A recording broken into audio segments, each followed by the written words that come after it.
Ladies and gentlemen, recorded in Fredericton, New Brunswick, Canada, it's time for Fight Night Picks with your hosts, Craig and Matt Allen.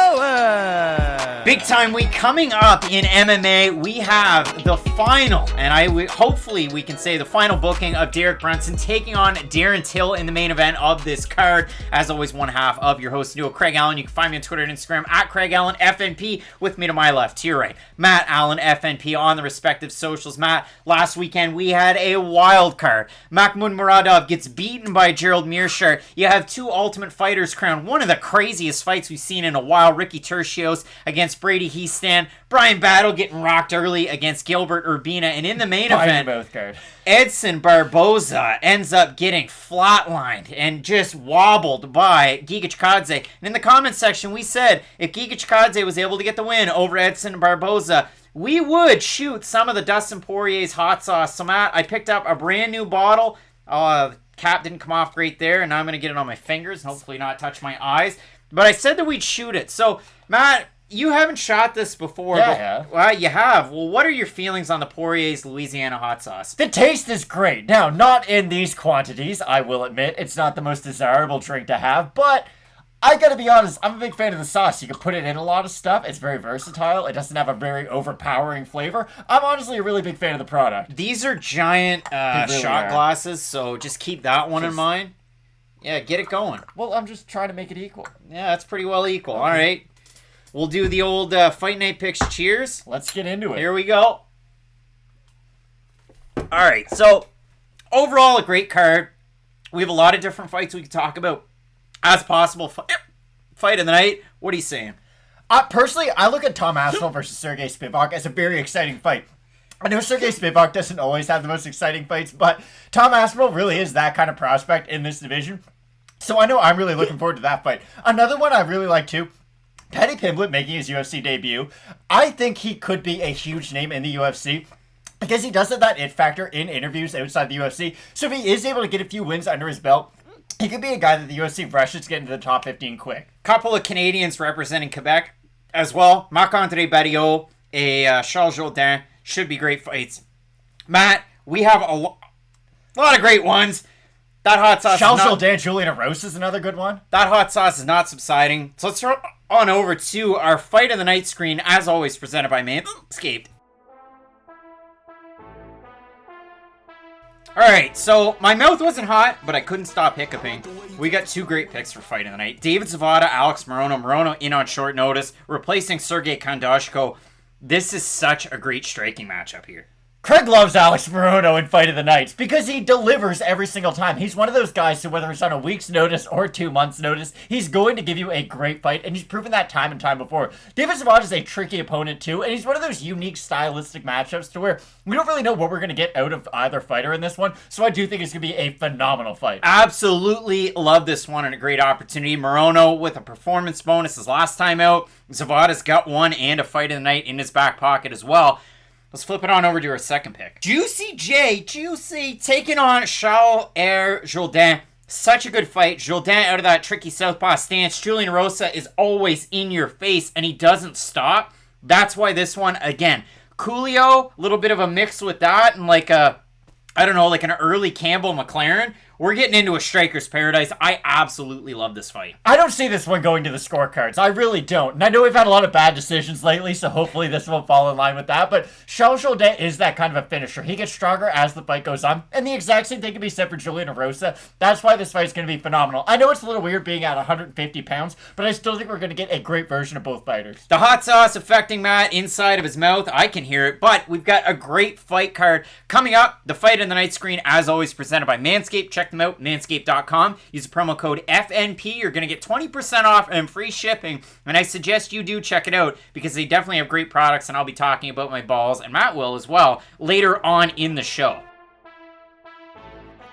Alright, so we're men of our word. We held up our end of the bargain. Poirier's Louisiana-style hot sauce. It's made up here in Canada, in Thunder Bay, which is a ways away from us where we're at right now. But Matt, Fight Night Picks. We have a great slate of fights coming up this week. Let us know down below in the comments section who you have in some of these marquee matchups. And if you can't get enough of Fight Night Picks, I suggest you check out our second channel. It's called 15-Minute Card Breaks, and we started back looking at sports cards, talking about them, opening the new UFC Panini Prisms.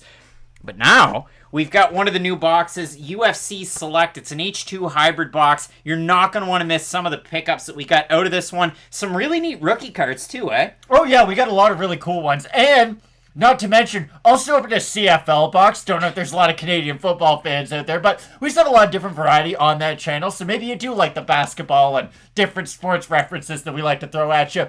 And find us over there at 15-Minute Card Break. Matt's getting some cotton mouth. I am warm in my chest. I can't wait for this card, and I know you can't either. So, without further ado, as we always say with Fight Night Picks, let's get into it.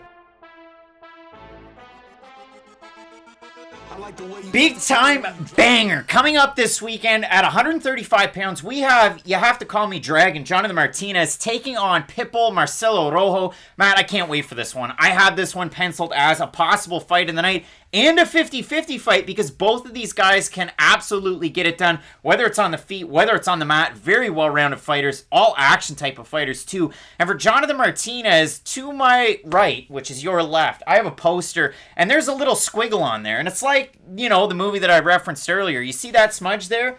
Well, when you meet Randy Jackson, you got to get his autograph, right? So for Jonathan Martinez, I've got the autograph on the UFC Moncton poster. That was his UFC debut, and I've never seen a more uncomfortable guy doing an interview with media. And there were I think there were 3 different outlets there: Fight Night Picks, Cage Side Press, and MMA Junkie. But Jonathan Martinez making his debut. He's quiet, he's humble, and he lets his performances speak for him. Now, I know in his last time out, Davey, who's still in the Navy and probably will be for life, stole that thunder in a big-time way. But for Jonathan Martinez, this is a guy that's continued to progress. Whether it was when he was in Texas, he was working at a seed farm before he really kind of made it big on the big stage with the UFC. Since then, moved over to Colorado, training out of Factory X Muay Thai. He's going to be taking on Entram Gym's own Marcelo Rojo, a guy that's training with Kid Kvenbo, Johnny Munoz. You saw how good he was in his last fight, as well as Brandon Morono. And I know for Marcelo Rojo, he's been training at the PI as well the last week or two, kind of getting acclimated to Vegas. And of course, this card, a little bit of a weird one because originally it was scheduled for London, then it was pulled back over to the States, and you're going to see a lot of fighters representing the United Kingdom and Europe on this one as well. But Matt, this is such a great fight, and I haven't really talked a lot about Marcelo Rojo because I was going to save that for a Fight Night Picks rookie review, but really, it's from our second channel, 15-Minute Card Breaks. If you haven't checked it out yet, you should. Link down below in the description. Let's get a better look at Marcelo Rojo and what he brought into the cage before his insane fight with Jourdain.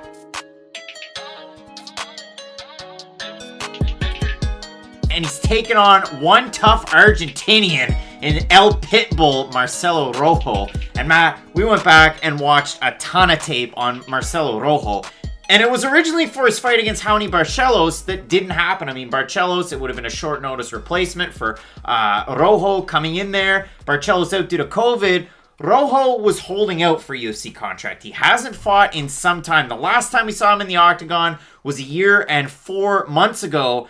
But it wasn't an octagon, it was a cage, and it was circular with Combate. And Rojo got the biggest win of his career over Victor Madrigal. And if you go back and watch that fight, amazing. Full extension overhand right that knocks Madrigal back on the cage. Big win, but I went back and I looked at how good Victor Madrigal was or could have been, and some decent level of competition. So I throw a lot of credit Rojo's way. For Marcelo Rojo, wow. This guy's a good striker. I think that the line on this is absolutely out to lunch. I think it's way too steep because for Marcelo Rojo, well, what does he do well? Some of the things that Charles does, I mean, he moves forward great. He pumps out the double jab. He whips out a nice leg kick. He throws good combinations. He's got a nice knee up the middle. And he does have a laser and dynamite right hand. And yes, he went full extension against Madrigal. But if you want to go back and watch some good fights, even in his fight against John Castaneda, who has a propensity to get backed up until he cracks. Look at the fight against Eddie Wineland. But In the fight, Rojo did a good job of whipping that cross out there. He was doing a good job. The straight right, the right cross, whatever he needs to do.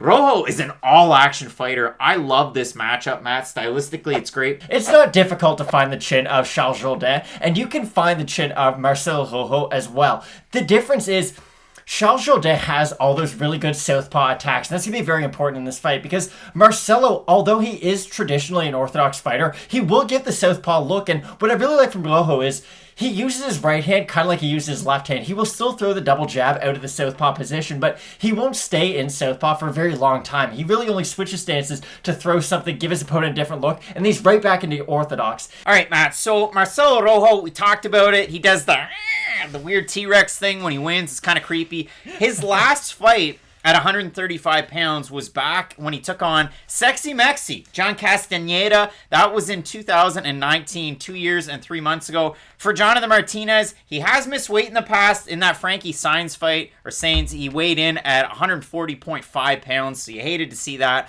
I was somewhat surprised that this fight right here is at 35, but I think it's a great one, and it should deliver. This will be a phenomenal fight, and these are two fighters who don't mind getting hit to give a hit. Now, for Jonathan Martinez, that is to a massive detriment. Where's his ceiling?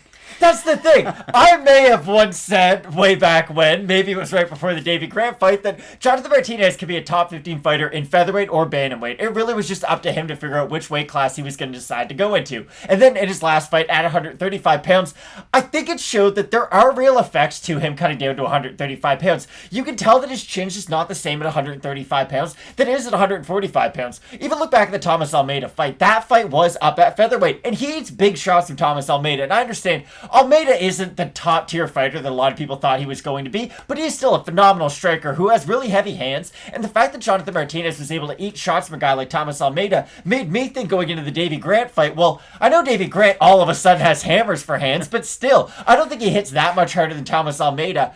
That was a weird performance from Jonathan Martinez too, because Davey Grant was the better fighter, but it was just one technique that kept on landing over and over. The left hook for Davey Grant was absolute money in that fight. And after it landed one time on Jonathan Martinez, it just kind of froze him almost, and he was extremely susceptible to that shot over and over again. We talk about fighters like Max Holloway is a good example of a guy who makes adjustments inside of the fight, and it seems like he's always getting better. Jonathan Martinez can make adjustments in between rounds, but it's almost like he relies on his coach to give him that information and be like, hey, Jonathan, look for X, Y, and Z, and then he'll go out there and implement the game plan. With Martinez, I do worry a little bit about those kind of adjustments on the fly, and that's going to be the important thing against a guy like Marcelo Rojo, because in Rojo's last fight, we kind of saw everything we needed to know about him against Charles Jourdain. That is arguably the fight of the year so far this year, and he gives it just as much as he takes it in that fight. He has some phenomenal moments against a really, really talented striker in Jourdain, but the problem was that he's almost too tough for his own good. He starts getting lit up with power shots in that third round, and a lesser man would have gone down from the first one.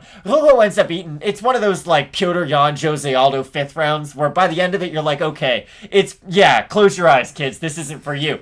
But it shows what kind of a fighter Rojo is. He's got that forward pressure you love. I'd say he has good but not great knockout power. He is a guy who does rely on his volume a little bit to get guys out of there. But I really think that both guys' styles play into each other. Jonathan Martinez can counter on the outside, and Rojo with his forward pressure. If you look at it from Marcelo Rojo, he's representing Argentina. I saw a neat little video on Yeon Kim's Instagram where she was hanging out with Marcelo Rojo with the PI, and they were kind of hyping up each other's fights. That was pretty neat. But for Rojo, and I bring in that Argentinian connection, he had a fellow countryman in Guido Canetti that put on a decent account of himself against Amanda Martinez last weekend. And for Jonathan Martinez, the same can be said in different ways. I mean, Factory X, you're going to have different fighters from that gym on this card. But another teammate in an upper weight class in Dustin Jacoby looked great last weekend. So it should be a good one.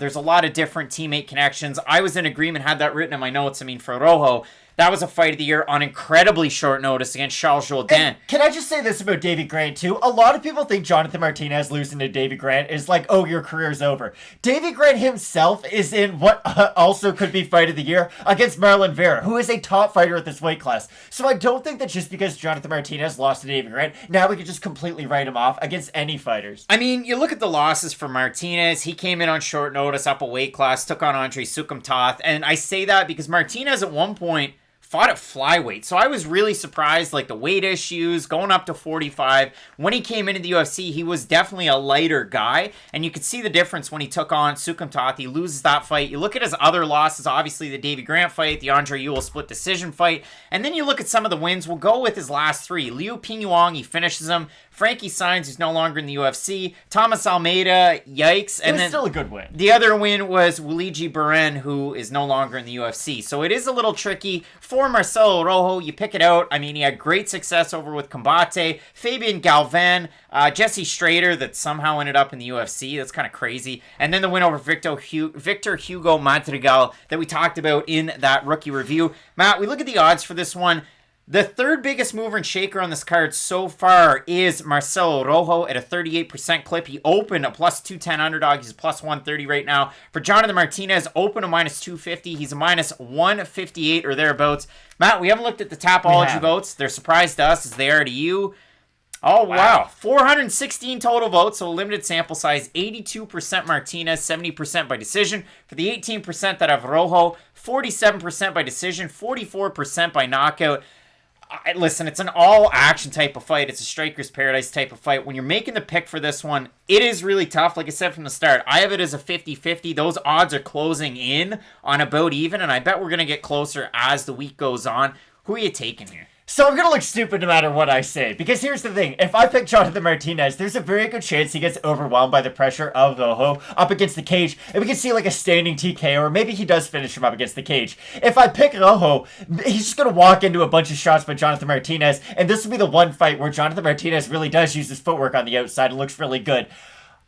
Maybe against my better judgment, I'm actually going to go with the underdog. I do like Rojo in this fight, and I do like his volume and his output. If you lose to a guy like Charles Jourdain, it's not the end of the world, especially the type of fight he had against Jourdain. I think Jourdain is a much more difficult opponent for Rojo than even Jonathan Martinez will be, and if we do get a similar version of Rojo like we saw his last time out, I do think it'll be enough to beat Martinez, because the thing about Martinez is that he's good at catching guys on the way in, but once they do get on the inside, he does struggle at creating that distance again, and I think that's something he'll continue to have struggles with. If you look at it for Marcelo Rojo, he lost to John Castaneda, he lost to Charles Jourdain. Both of those guys are southpaws. What's Jonathan Martinez? He kind of switches, but he will strike from southpaw, and I think when the movement on the outside, behind the black lines, now there's only one black line on that cage in the apex, which I found surprising, but normally there's two, and Jonathan Martinez is one of those guys that has success back there. I think he's going to be the bigger fighter coming in here, which seems kind of silly. I feel weird for saying it.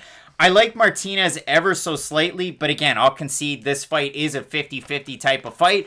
And somebody's going to win. It's most likely not going to be a draw. So we're split on the pick at the start of the week, but this should be a great one. I've got it penciled in as a fight of the night contender. I've got Martinez. You've got Rojo. Let us know down below in the comments section who you have in this fight. It should be a great one. Up at the top, Spivak coming in on short notice, taking on Aspinall, and in the main event, holy smokes, Derek Brunson, Darren Till, you're not going to want to miss. Keep it locked in with Fight Night Picks, and as we always say, let's get into it.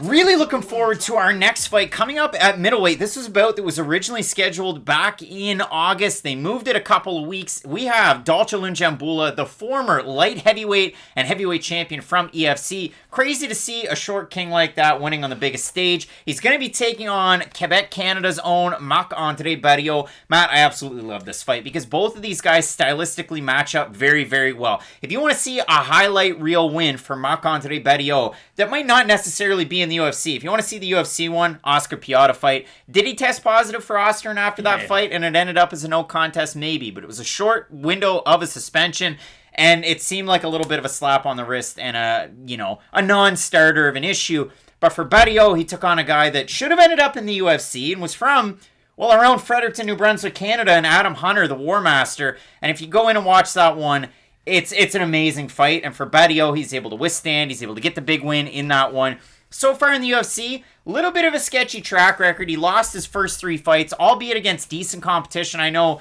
a guy who trains out of Montreal, Quebec, Canada, and Andrew Sanchez. That was his first loss. He lost a split decision to Christophe Jotko, where Jotko was able to strike at range, but really when Barriault had success, it's like most of his fights, he's able to clinch up, really tire and wear on his opponent, and that's kind of the big key for Marc-Andre Barriault. And he lost to Jin Young Park, who I think stylistically they match up really similarly. After that, of course, he finishes Oscar Piata, and in his last fight 4 months ago, well, he lost handily against Abu Zaitsar in the first round. And then Abu blew his load. And in the second round, he looked terrible. And in the third round, he got finished. And that is really a testament to Marc-Andre Barriault. He's always there throughout the fight. He might look a little labored. But I think the move to Sanford MMA for Barriault has really started to pay off more so and more so with every single fight. Some of the guys that he's training with, I wrote it down, but Andre Fiallo was one of those guys. Who else do we have in there? Ian Gary, the Cage Warriors champ. Anglan Song, Impa Kasanganai. Who else? I also had written down, and this one's just terrible, but the guy that got into the bar fight, Joe Schilling, he's been training there with them. So for Barriault, you like all of those things. For Dalcha Lungiambula, he was on the Congolese national team from 2007 to 2009 in judo. He's a black belt in judo. And you say judo, and you kind of think maybe like Judo Thunder, like Abdulrazak Al Hassan, because both guys have power with judo backgrounds. But for Dalcha Lungiambula, cardio has always been an issue. It's always been a question mark. And in his last fight, I remember Daniel Cormier mentioned it when he was taking on Marcus Perez. It was like he holds his breath when he goes to shoot or throw his shots, which you hate to see. But in that fight, he did great in the first round, great in the second round. Third round was definitely Perez's. So in a fight like this, that was his first test at 185 pounds. First time in his career he went down there. He just turned 36 coming into this one about a month ago. So happy birthday, Dalcha Lungiambula. And he's training with one of my favorite coaches and trainers in the game, Black Cobra Striking System's own Dewey Cooper. So you love to see that, but also at Extreme Couture with the likes of Francis Ngannou, and the list goes on. Really, who's going to be able to outlast who? And can Dalcha Lungiambula knock out Marc-Andre Barriault? That's pretty much the only question in this fight. And for Dalcha, it will be interesting. Against Marcus Perez, he looked terrible in that third round. Like, he looked awful. And it was just because of his cardio. Because with Lungiambula, you know how good he is on the feet, and you know how much power he brings into the cage. He's just somebody who struggles to stay consistent throughout 50 minutes. And the weird thing about Barriault is that I don't even think he has good cardio, if I'm being completely honest. I think he has sustainable cardio in a way that like Ian Heinisch does. Barriault's never going to wow you or really overpower you with his volume, but by the time the third round comes around, if you yourself have bad cardio, then his will be better. It's one of those weird kind of, I don't know if I trust it all the way yet. Like if Barriault went out there and fought, I know he's at the top of the card, but let's even say Derek Brunson, a middleweight who can put on a good pace and has great wrestling, then I think Barriault would get tired in like the second round. I really don't think against the top level guys, he'll be able to implement his very, I guess, physical strength kind of game, because that's the first thing that steps out when you do watch Barriault's fights. When he gets into that clinch, he must just be insanely physically strong because he's very positionally dominant. And maybe that's not the most exciting thing to say about a guy, but he's great at holding people up against the cage. And when he moves forward, he does have sort of a Marvin Vittori-esque, like, I move forward while I strike fashion to the way he does it. But the problem is that Barriault leaves himself open. Even Christophe Jocko, and I know that fight was close, Jocko had a lot of success when he was able to keep it at range and when he was able to sort of bite out the attempts in the takedowns from Barriault. All he had to do was feint the jab, feint a kick. It would bring Barriault's hands down a lot of the times, and then Jocko would be able to score up top. The difference is that Jocko doesn't really have that one-punch knockout power that a guy like Lungiambula will have in this fight. The only issue is that I don't really think Lungiambula is going to be able to land that big shot against Barriault. I personally don't. Barriault's the type of fighter who puts his head directly in your chest and doesn't really do much else. And I know that might sound frustrating, but that's how you beat a guy like Dalcha Lungiambula. Dalcha's gonna get tired if you make him work, and Marc-Andre Barriault has that style that just makes you work throughout a fight. So, stylistically, it will be interesting because you know Lungiambula, like, he's knocked out heavyweights. Of course, he can knock out a middleweight. I just think Barriault's style is gonna be one of those tricky ones for a guy like Lungiambula to overcome. For Lungiambula, you look at it in the UFC, he knocks out Daquan Townsend, he loses to Magomed Ankalaev, the crazy kick, and then he beats Marcus Perez. Before that, again, he was a double champ over with EFC. For Marc-Andre Barriault, double champ with TKO at middleweight and light heavyweight. So the two lower weight classes, if you will, than where Lungiambula was competing. You know what I mean. Two, so on and so forth. I guess one's the same. But yeah, in a fight like this, you have a look at the odds. Lungiambula opened a plus 105 underdog. He's a plus 119 right now. For Barriault, open a minus 125. He's a minus 145. And if you have a look at the Tapology votes, it's a surprise to us. It is to you. 472 total votes. 65% Lungiambula, 60% by decision, 35% by knockout. 5% of those people thinking he's going to submit Barriault. For the 35% that have Barriault, 52% by decision, 42% by knockout. So, again, is it the over-under? I feel like if there's an over-under 1.5,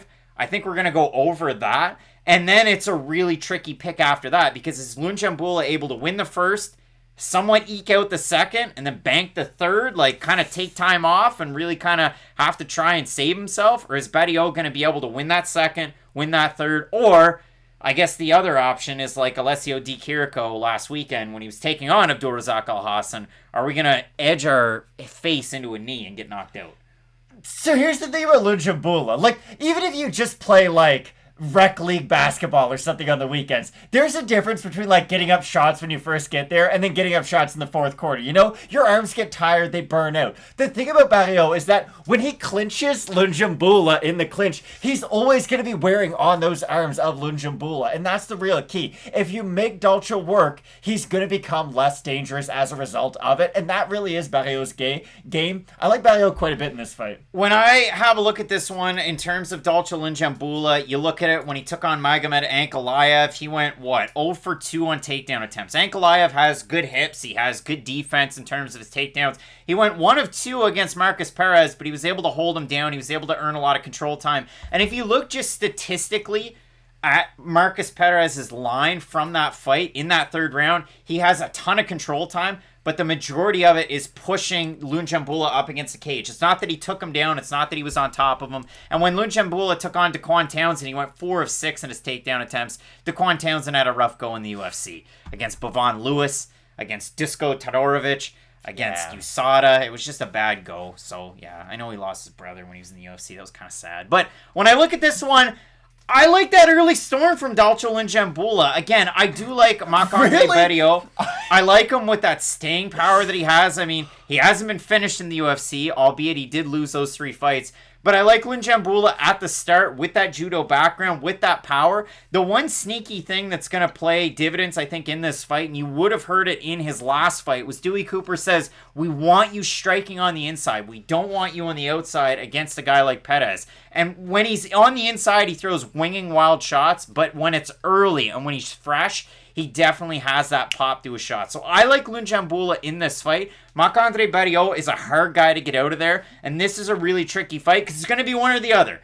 But I like Congo's own Dalcha Lungiambula here. Matt, we're in disagreement. You're going with our countryman here in Marc-Andre Barriault. I can't fault you for that. A Canadian has not won in a long time, though, so let's hope he can change that trend. Cross our fingers, I guess. But Matt, we're split on the pick. I absolutely love this fight, though. This one should definitely deliver. It should be fireworks, or Barriault makes it boring. So it's one of those two. We got a great card coming up. And our marquee in this weight division, you have Derek Brunson taking on Darren Till. Should be a great one. Keep it locked in with Fight Night Picks. And as we always say, let's get into it.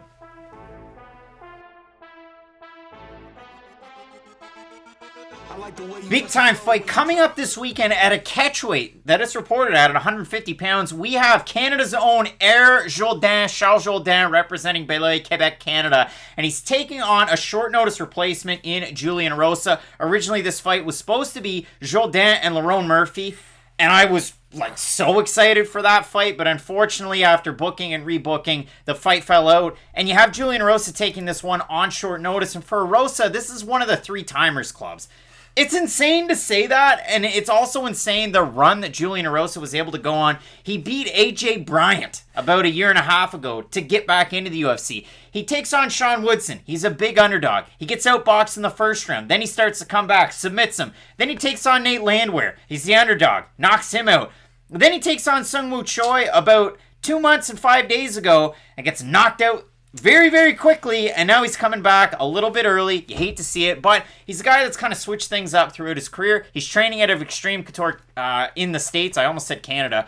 For Charles Jourdain, such an interesting case because it's been a weird run so far in the UFC. His last 5, he's 2-2 with a draw, where he took on Joshua Kulibau. It depends on how he scored that fight. I've watched it 4 or 5 times since. I've scored it for either guy. I think the last time I watched it, I had it for Kulibau, if I'm being completely honest. But his last fight, he knocks out Marcelo Rojo in this year's maybe fight of the year. And with Charles Jourdain, I think of the song Monster by Kanye West, and I'll go out there because people like my rap connections.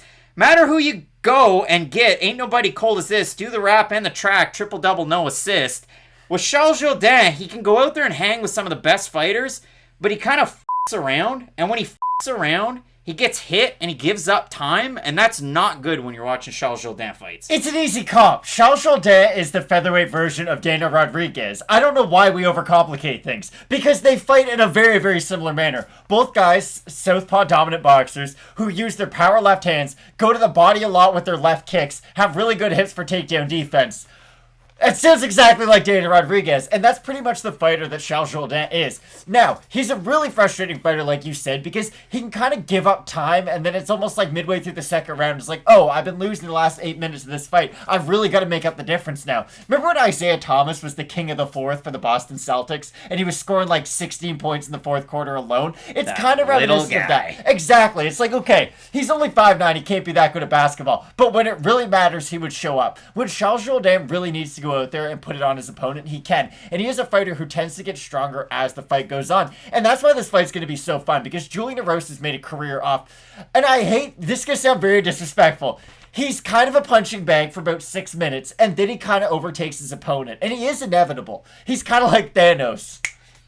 It's just going to happen. Julian Erosa is one of those fighters who, if you can't get him out of there in that first 7 or 8 minutes, he is a handful by the time the end of the second and the third round come around, because he's such a volume-heavy fighter, and it really doesn't matter how much damage he's taken throughout the fight. He's been in fights, even that Sean Woodson fight, like he is getting his ears boxed in by Sean Woodson on the outside. Can't really get anything done. But once the fatigue starts to set in for Woodson, and when Woodson's footwork starts to slow down even a hair, that's when Erosa can start crowding that distance and making it an ugly fight. The only problem is that Julian Erosa gets stronger in the third round, is hittable up until that point. Charles Jourdain, I think, is going to be landing a lot of power shots in this fight. And the thing about Erosa is that if you do beat him, normally it is by knockout. And I do worry about Julian Erosa's durability in this fight against a guy like Charles Jourdain, because what Jourdain's 2 best strengths? Let's even open it up to 3. He's got a great left overhand, kind of left straight. He's got a really good right uppercut where he'll sometimes lead in like he's Kelvin Gastelum. He's got a great left kick to the body. Julian Erosa's body is wide open in his fights. He holds his hands very high, and he's very tall for the weight class, and that's a technique I think is going to be open constantly for Charles Jourdain. And if Julian Erosa is getting hit to the body a lot early on, if he does start to tire in that third round, I think we're going to see another onslaught by Charles Jourdain in the third round, very similar to what we saw in the Rojo fight. To me, for Julian Erosa, I don't know if he's such a late starter as you're going to say, because he kind of reminds me of like a mid-2000s, mid to late 2000s Mike Komisarek. Now, Leafs fans might not like that, but you look at the stat line for Komisarek at the end of the year. 82 games played, 3 assists, 20 minutes a game, and you're like, what does he even do? Well, he's in your face, and he's pushing you around, and for Julian Erosa, he's constantly in your face. He walks guys down.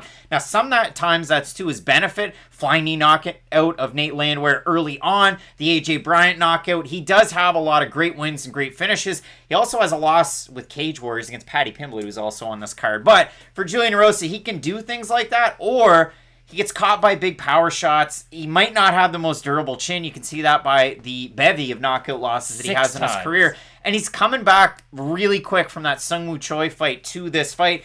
He was a victim of the Fight Night Picks interview curse because he was on the channel before that fight. Matt, the odds on this one, Jourdain opened a -170 favorite. He's a -188 or thereabouts on best fight odds. For Julian Erosa, open a +140s, +153. If we have a look at the votes on Tapology, I hazard a guess that they're not going to be that close, and they're not. They're 335 total votes, 79% Jourdain, 70% by knockout for the 21% that have Erosa, 54% by decision, 14% by submission, 27% by knockout.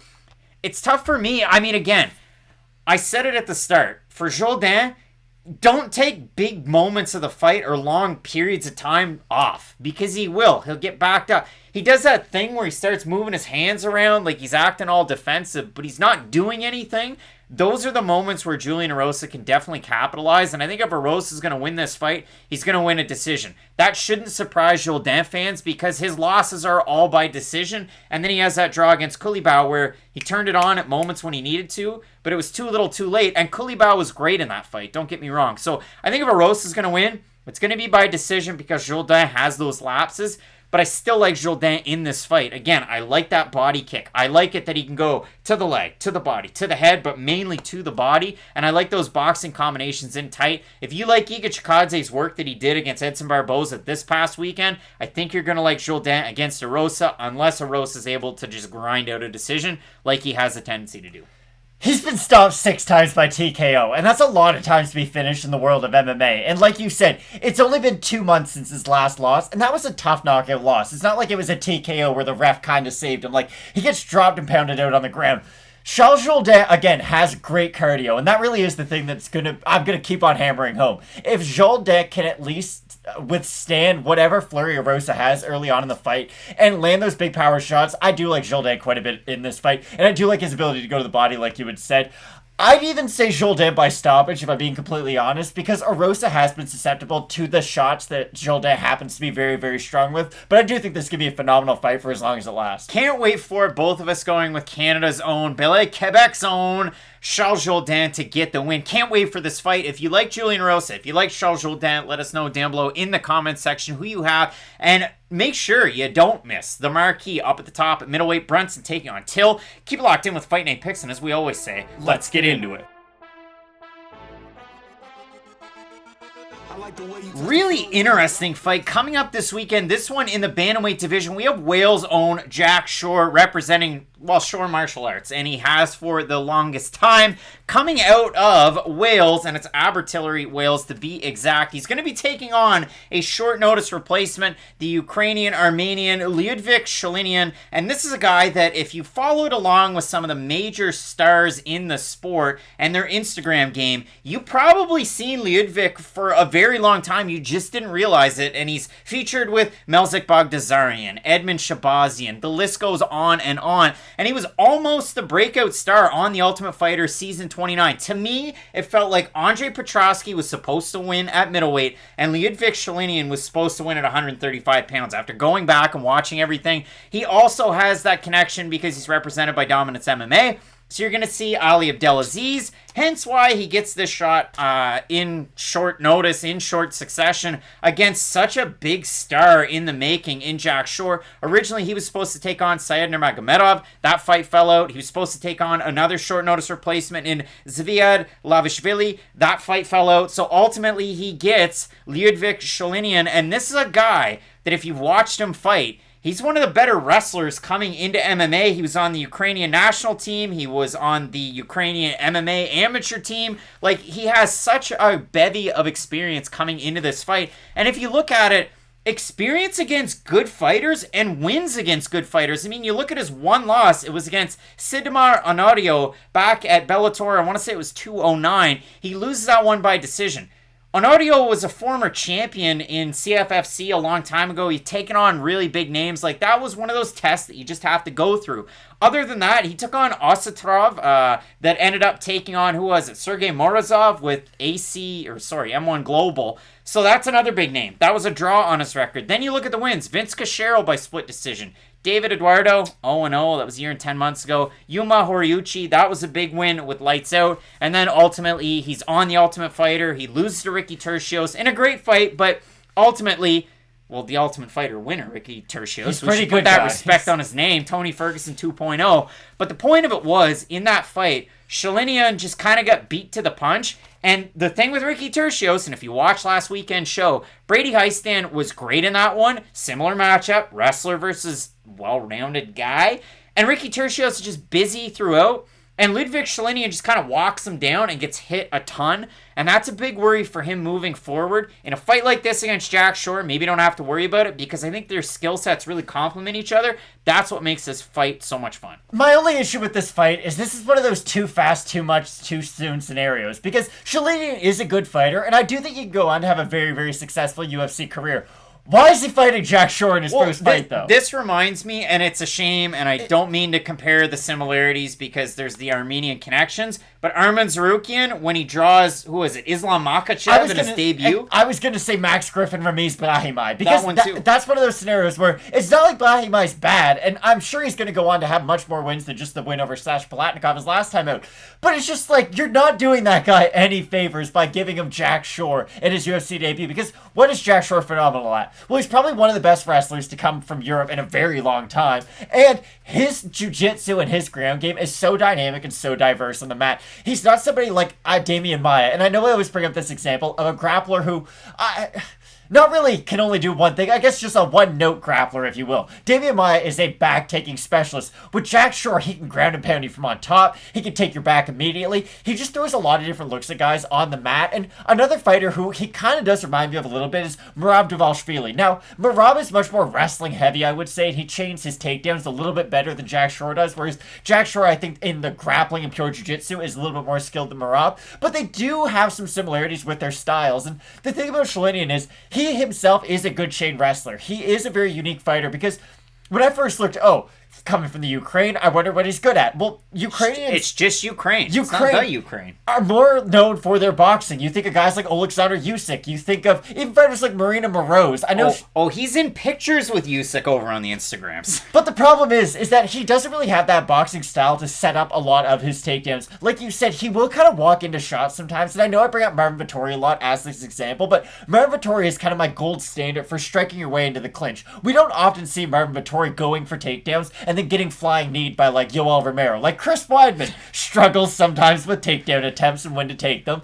But I don't think Sholinian's going to be that type of fighter. I do think he's going to have some success in this fight, and we might even see him get takedowns on Jack Shore. My issue is that even in top position, I don't think he's safe against a guy like Jack Shore, and if Shore is able to get on top of Sholinian, I don't think Sholinian has the skills off of his back to get out from underneath a guy like Jack Shore. I think this is such a great fight. Again, it's like 1A, 1B, and we get fights like this all the time where, hey, there's a great opportunity for the prospect. Think like Trevin Jones when he took on... who was it? Timur Valiev. Think about Trevin Jones' last fight where he didn't look good at all on a short notice. Opponent gets an opportunity. Terrence McKinney against Matt Frivola. The list goes on where we've seen these guys on incredibly short notice. Maybe you thought that they needed an extra fight here or there. Maybe the level of competition wasn't all that great. For Sholinian, well, it was over on The Ultimate Fighter, and if you go through it, I mean, he had a great showing over there. You lose to the eventual champion in the semis, that's fine, but again, for Jack Shore, you look at it, the 5-on-in, former Cage Warriors champ, beats Mikey Ekundeo, beats Scott Malone, beats Noeline Hernandez, didn't have a good run in the UFC, beats Aaron Phillips, didn't have a good first run or second run, beats Hunter Azure by split, and that's the important one. If you like Sholinian, you're going to pick up bits and pieces where Hunter Azure is a great MMA wrestler, and that was a good showing where maybe you can pick up a couple of things on incredibly short notice that you can use against Jack Shore. Again, I really do like this one, but Shore, a big favorite, open to minus 285. He's minus 324 right now. Liudvik Sholinian opened a plus 225. He's a plus 254 right now. Over on Topology, 335 total votes, so it's a small sample size, but 95% was Shore. 53% have him to win by submission. For the 5% that have Sholinian, 72% by decision. I think we're probably going to go to a decision in this one, and I think Jack Shore is going to get it. Maybe he gets it by submission, but I think the scrambles are going to be great in this one. And if Sholinian wins out, it wouldn't be a huge shock surprise just based on the way that those odds are. But I do like Shore here. Yeah, I do think Sholinian is going to struggle in that bottom position. That's really going to be the key of this fight. When Jack Shore gets on top of guys, he is so good at, I get into full mount, I ground and pound you, give me your back, and then I choke you out. It's pretty much his specialty. And again, he is somebody who can play that sort of boring game, if you will. He will waste minutes trying to set up kind of the perfect submission, but I still like Jack Shore in this. With Sholinian, again, he could go on to have a very successful career after this fight. I still think the UFC is doing him any favors by giving him such a tough guy in Jack Shore in his UFC debut. Matt, absolutely love this fight. Both of us going with Wales' own Jack Shore to get the win. Let us know down below in the comments section who you have in this fight. I'm sure there's a lot of Liudvik Sholinian fans. I want to hear from you. How do you think he's going to get it done in this one? Because he has those wrestling chops in his back pocket for sure. And you're not going to want to miss the rest of the videos for this card. Up at the top, Tom Aspinall taking on one really tough out in Sergey Spivak, as we know. And in the main event, holy smokes, a great one. Derek Brunson, Darren Till, finally going to happen. Keep it locked in with Fight Night Picks, as we always say. Let's get into it. I would classify this fight as an interesting one because we have one of multiple Liverpudlians on the card in Meatball Molly McCann looking to right the ship, coming off of 2 straight losses, taking on South Korea's own Firefish Jeon Kim, who's been training at Syndicate MMA. A big difference for her, and she's been there for a time or two, and also involved in the Instagram stories or vice versa of Marcelo Rojo. So I thought that was kind of a weird combination of people, but it is a combination nonetheless, and a neat one. And for Jeon Kim, I'll be totally honest with everybody out there, and I said this in the last video that we did on Jeon Kim before she fought Alexa Grasso. I have no sweet clue what we're going to get out of her, fight over fight. Because her volume's not the best, but she's one of the most well-rounded people in terms of having a background in MMA. I'm going to read you the credentials, and then we're going to try and pick through this fight, because I see it as being very close, and if I'm not mistaken, the odds are very close for this one too. Jeon Kim is a black belt in Wushu. She's a black belt in Hapkido. She's a former Deep Jewels champion. She's a Brazilian Jiu-Jitsu purple belt. She's 11-2-1 in amateur kickboxing. She's 6-2 in amateur boxing. She's 3-0 in amateur MMA. She's 9-3-2 in professional MMA. She's got one of those backgrounds where you're like, man, this is a person that's a force to be reckoned with. When she came into the UFC, I thought that was going to be the scoop. And then, if you don't know anything about Jeon Kim and you just look at the picture, the graphic that's next to us, you might see the fact that she's 3 inches taller than McCann. She has a 10-inch reach advantage over McCann. But she has those advantages over most of the fighters that she takes on, and she never really uses them because she does have a nice jab when she pumps it out there, but she's such a counter striker that her boxing's so good, she uses it, and it's almost to her detriment. I mean, her last fight, Alexa Grasso's a good fighter, but Jeon Kim was so much bigger than Alexa Grasso. Like we were talking before he came on. JJ Aldrich, Vanessa Demopoulos look cartoonish, the difference in size. Jeon Kim versus Alexa Grasso, huge difference in terms of size.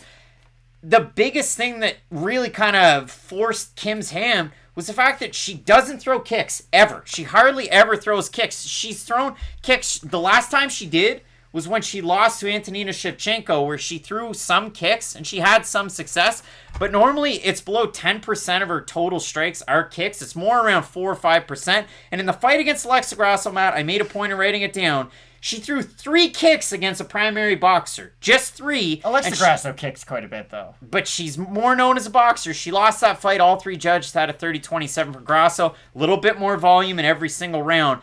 Kim is one of the most frustrating fighters out there because I think she's a good fighter. It's just she doesn't really show it every time.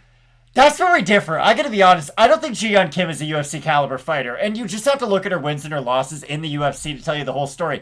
She beat Nadia Kassim. I don't care. She beat Justine Kish when she was 42 years old, and that was after she pooped herself against, what's her name? Like, it's just, hot take Tony, that's enough. And Melinda Fabian's one of the worst fighters to ever walk into a UFC octagon, and I don't feel bad for saying that whatsoever. I know I'm talking a lot of crap right now about Jeon Kim's level of competition, but it's true. Her wins are not impressive whatsoever, but her losses are to half-decent fighters, and that is the problem. Like, Alexa Grasso is a good striker, and she is a dynamic fighter on the outside, and the weird thing about Jeon Kim is I think she moves way too much on the feet. I know that's a weird thing to say, and a lot of the times we like to praise fighters for using their footwork, because footwork can kind of be used as 2 different things. Footwork can be used offensively, like Max Holloway, where you're always moving forward, pressure your opponent, or it can be used defensively, like Yair Rodriguez, for instance, where he's constantly switching stances, moving forwards and backwards. I don't know why I said Yair, because he hasn't fought in a while, but I guess the example still stands. With Jeon Kim, it's like she's on skates. She moves around so much on the feet,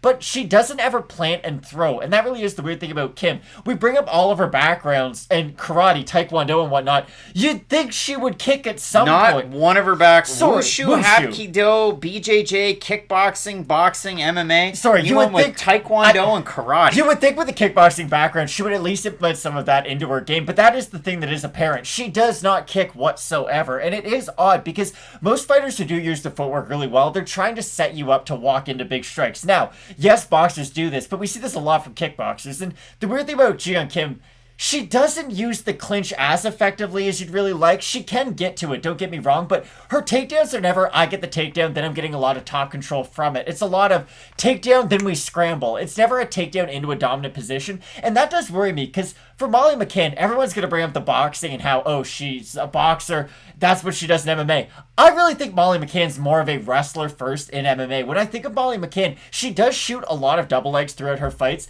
And it's weird because sometimes it can be a strength of hers. Go back to the Priscilla Cachoeira fight. She wrestles very well in that one.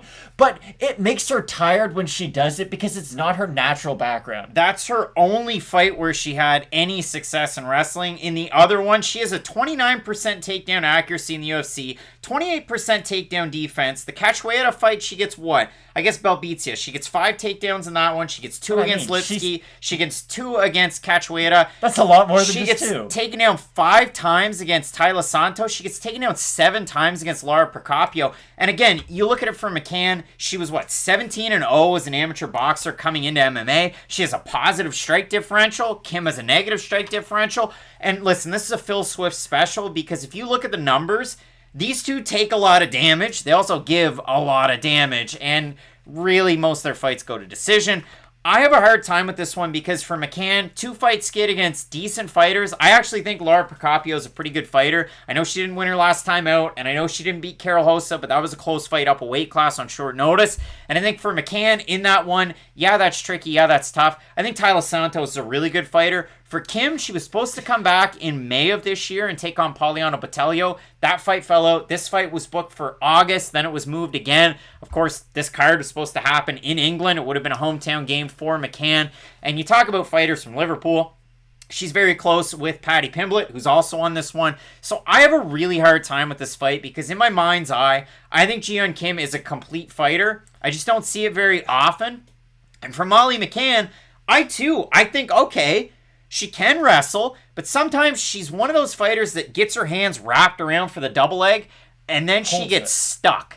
And then when you get stuck, you burn clock, you burn your arms, and then you give the opportunity for a fighter like Kim to have a lot of success. So when I have a look at the odds for this one, Matt, Kim is coming in as a slight favorite. She opened a -190. She's -117 right now. That line corrected itself really early on. For Molly McCann, she opened a +165. She's -105 right now. McCann, the second biggest mover and shaker on the card at a 42% clip. If we have a look at Tapology votes, I haven't looked at them. You haven't looked at them. They're going to be a surprise.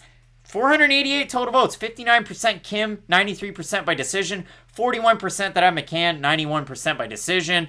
Yeah, probably going to hit the over 2.5 rounds. Probably going to hit fight goes to decision. And I bet you those odds are somewhere around a -200. Either or, like 200, 250, 200. Way more than -200. 300. Like this fight to go to decision is going to be heavily weighted.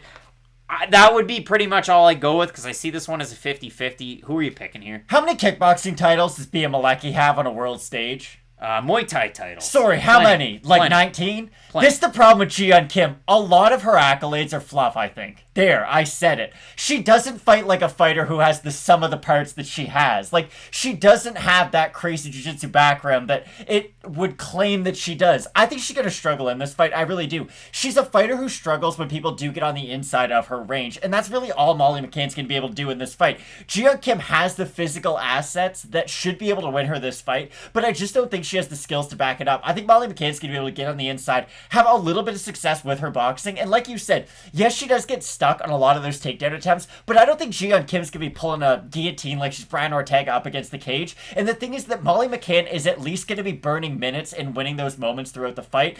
It's not a great pick, but I do think Molly McCann's gonna be able to win this one by decision. Grasso was able to take Kim down. Nadia Kasem was able to take her down. Antonia Shevchenko was able to take her down. She did finish poor Nadia, and Nadia's UFC run was not very good, so there is that. I see it as being a really close fight. I'm going to edge Molly McCann ever so slightly. I know there's a lot of people in the comment section that are going to point to the height, the reach advantage. And maybe when I see these two face off on Friday, I'll have a different view of this one. Listener and viewer note, this card's early on Saturday. I checked it on the UFC website. It starts at 1:30 p.m. Eastern. That's when the prelims start. So I guess set your watch. If you're on the West Coast, I mean, have your breakfast with this one. But yeah, I'm ever so slightly going with Molly McCann, and it's not one of the more confident picks on this card. So both of us going with England's McCann. Let us know down below in the comments section who you have, because it is very much a 50-50 type of affair. We got a lot of great fights on this card. I'm looking forward to Jonathan Martinez, Marcelo, Rojo. I'm really looking forward to our main event, Derek Brunson taking on Darren Till. Keep it locked in with Fight Night Picks, as we always say. Let's get into it. It's finally time for Paddy the Baddy Pimblett to make his UFC debut. This has been long awaited. Former Cage Warriors featherweight champ coming up here at 155 pounds. Finally getting the opportunity against the Italian stallion out of Brazil, Luigi Vendramini. Now, the last time Luigi made his return to the octagon, I say that because he had a lot of time off between fights, he took on a really tough out in, well, I guess it was Eliseu Zaleski dos Santos. That was his debut. 2 years, 10 months ago. Has a competitive first round, takes Zaleski's back at one point, then gets knocked out, but that was up a weight class. Then he tears his ACL, and then he tears it again, and he gets surgery, comes out, takes on Yeon Ayari, beats the brakes off of him. Then he takes another fight against Fares Ziem. That one was a competitive one. Ziem's just able to use that superior kickboxing in the first round. The second round does not let Vendramini on the inside in the first and the second. Wins them handily. And then what does Vendramini do? Well, he listens to Marc Montoya to Factory X. He bridges that gap. He blitzes. He rocks Ziem a couple of different times in the round. He gets up on top. He's able to land great shots. And for me, I scored the fight as a draw. 10-9 Ziem, 10-9 Ziem, 10-8. I had it 28-28. Ultimately, Ziem ends up getting the win in that one. Regardless of how you saw the fight, there was a huge shift of the tide at the end. But for Luigi Vendramini, he's taken on such a tough test in Paddy Pimblett. This is a guy whose hands have kind of developed as his career's gone on. He's been a great no-gi grappler, and he's been known as such over with Cage Warriors and the little promotions that he's had a fight or two with. But out of his overall 16 wins, 12 of them by finish, 8 of them by submission. Very dominant as soon as the fight hits the mat. If you want to see the biggest highlight I think you're going to find in MMA grappling, go back and watch Paddy's fight in 2018 against Alexis Savitas. The flying triangle, like, it's absolutely insane. But the weird thing for Paddy Pimblett, and I know there's so many Paddy fans out there, and you give him the support down below in the comments section. We want to hear from you for sure. We're members of the Commonwealth, right, Matt? We are. But if you look at it for Paddy Pimblett, 14 fights from 2012 to 2016, only 4 fights from 2017 to 2021. He's 3-2 in the 5-on-in. He was heavily favored in his last 2. Decky Dalton took the fight on short notice. That was a year and 4 months ago. That was that weird fight card where the UFC and Cage Warriors supposed to be around the same time, and then you ended up with Darren Stewart and Bartosz Fabinski headlining. But Paddy Pimblett had a long time off between his loss to Soren Bach. That was a hometown fight in Liverpool. Then he took on Dalton, the short notice fighter. He gets the win there. He takes on David Martinez, and he was a huge favorite in and around like a -600. He's able to set things up on the feet, rock Martinez, get it to the mat, finish him there.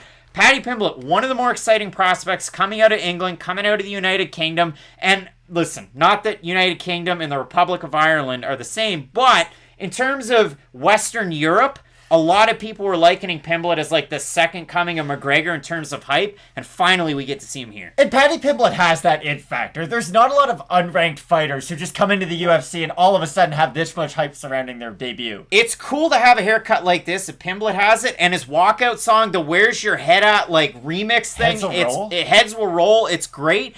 The other thing I want to say, just quick, it's a tire pump for Fight Night Picks. When we started in 2018, we covered, as Fight Night Picks, I was there at UFC Moncton. Throw up the picture right now. Paddy the Baddy Pimblett, like 6 inches away from me. That's aggressive, but he was there with Chris Fishgold, fellow teammate and former Cage Warriors champ. And at that time, people wanted to see him in the UFC.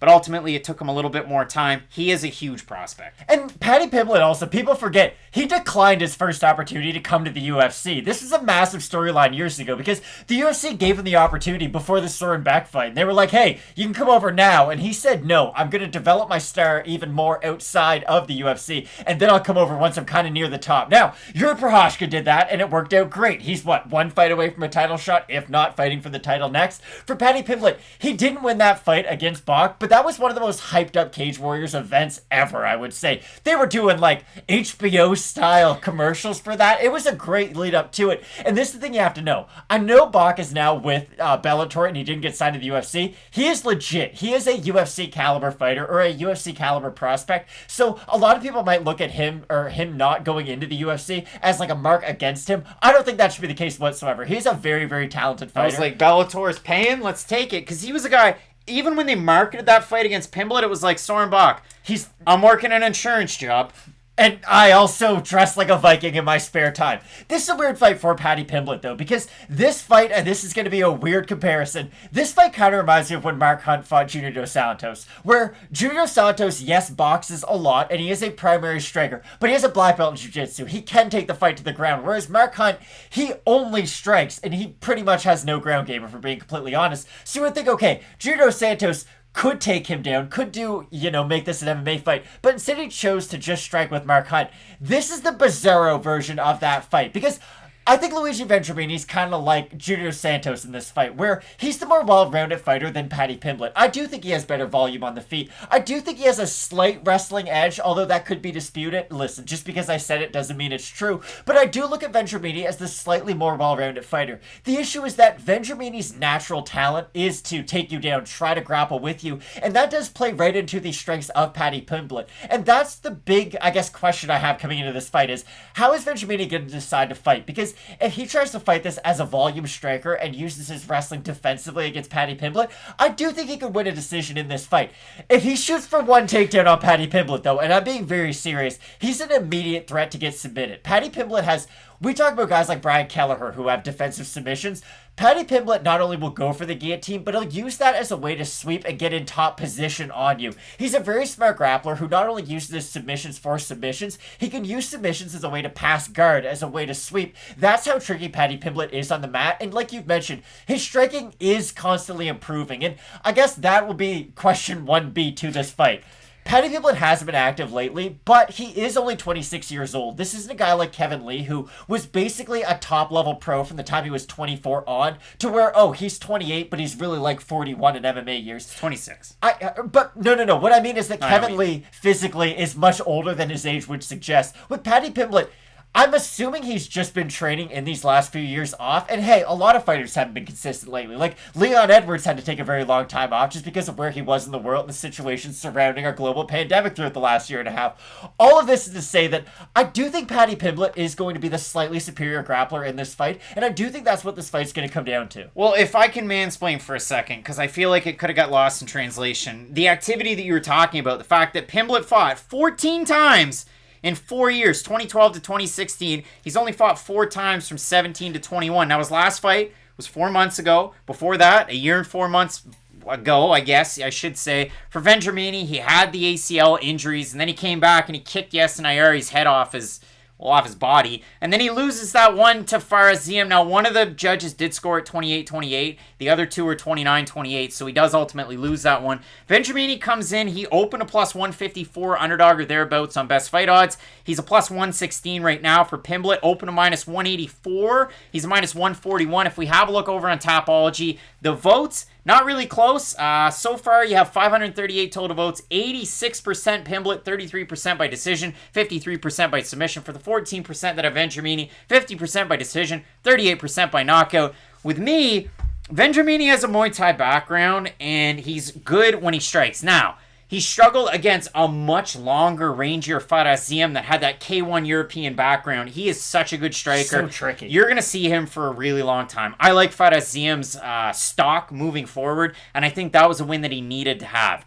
Vendramini had success when he crashed and was able to gain distance. Pimblett's growing in his striking. Vendramini's kind of already there, and I think he's only going to get better with more time spent at Factory X. Now, he's been a constrictor team guy, so what's he good at? His takedowns, his wrestling, and his jiu-jitsu. He's a Brazilian jiu-jitsu black belt as well, and I like how he controls guys when things are down to the mat. Now, Ziam was able to scramble and get back up to his feet because he's such a longer guy, and Pimblett is a longer guy by a little bit in this fight. So it'll be interesting to see how this fight takes place, but I like Vendramini on the feet, and I hope that going forward with my pick, he's at least positionally sound enough on the mat if it gets to that point against Pimblett. But like you said, Pimblett's the type of guy that He'll like jump and cinch up that guillotine. He is able to grab your arm. He's able to go for an arm lock and then get out of that position. He's so great when it does get to the mat. That's what makes this fight so much fun. I think stylistically, this is one of the trickiest fights to try and get when you go with it. I like Vendramini for the power, and I like him on the feet, and if he's able to keep it there, I think he's going to have a lot of success, so I've got Vendramini in this fight. I think this fight is going to become a grappling match at a certain point. Vendramini, I think, has the better striking, but again, I don't think it's to such a degree to where this fight will only be contested on the feet. And the thing about Pimblett, you almost set it up too well for me. The way to beat Vendramini is 4 scrambles with him. He's a good grappler, but he is very positionally dominant. Even against Eliseo Zaleski dos Santos, when he would get in half guard, when he would be in full guard, when he would be in set positions, he would have great success, and that's actually how he took the back of Zaleski dos Santos. The issue is that when Zaleski would try to explode to his feet, when he would create scrambles, he could have a little bit of success in the grappling, and that was the same thing Ferricium did. That's the way Paddy Pimblett grapples off of his back. He loves those scrambles. He loves making an ugly fight from a grappling standpoint. And I do think that if he is able to make this a grappling fight, I think Paddy Pimblett will be able to get it done in his UFC debut. We'll see what happens. We're split on the pick. I've got Brazil's Vendramini. I am in, the very small minority. 14% of the voters over on Topology have him to win. You've got Paddy Pimblett finally making his debut. I cannot wait for this fight. It should be a great one. I have this one circled as one of those possible fight of the night, so you're not going to want to miss it. We got a great one up at the top too. Brunson taking on Till. Keep it locked in with Fight Night Picks, as we always say. Let's get into it. If you've been liking the stuff from Fight Night Picks, consider supporting the channel by utilizing the super thanks. All you have to do down below the video, you toss in a little bit of bonus, you buy yourself an animated super thanks, and they will post the following public comment on your behalf. All sorts of different options out there. We'd certainly appreciate the support with the channel. You guys are definitely the best fans in all of MMA, and we appreciate each and every one of you, and hope that you definitely enjoy this weekend's card between Jared Cannonier and Kelvin Gastelum. All sorts of great matchups littered throughout. We appreciate the continued support of the channel and the boys. Thanks so much. Without further ado, let's get into it. If you have a strong feeling about this fight, I need you to do me a favor. If you're listening on Apple Podcasts, on Spotify, what you need to do, rate and review the show. Give us a 5-star rating. We'd certainly appreciate it. If you're on YouTube, toss a like, but then, this is what I want. Throw it down below in the comments section. I want to know who you have between Khalil Rountree and Modestas Bukauskas, because this is one of those fights that's really hard to try and cap. For Khalil Rountree, he came into the UFC, he could wrestle a little bit, he could strike a little bit, he was an interesting and tricky southpaw. He has nice wins by knockout over Gokhan Saki, over, who else? Eric Anders. He beat him by decision, but he almost finished him because that was a true warhorse, Khalil Rountree. But what I want to do in this video, normally we do it when it's the fighter's first time out. This is really Modestas Bukauskas' 4th time out with the UFC. I'm going to throw it back to a rookie review before he fought Andreas Michailidis, so you can get a little bit of a taste of what Bukauskas really is special and good at, because he is a tricky striker when it comes down to it.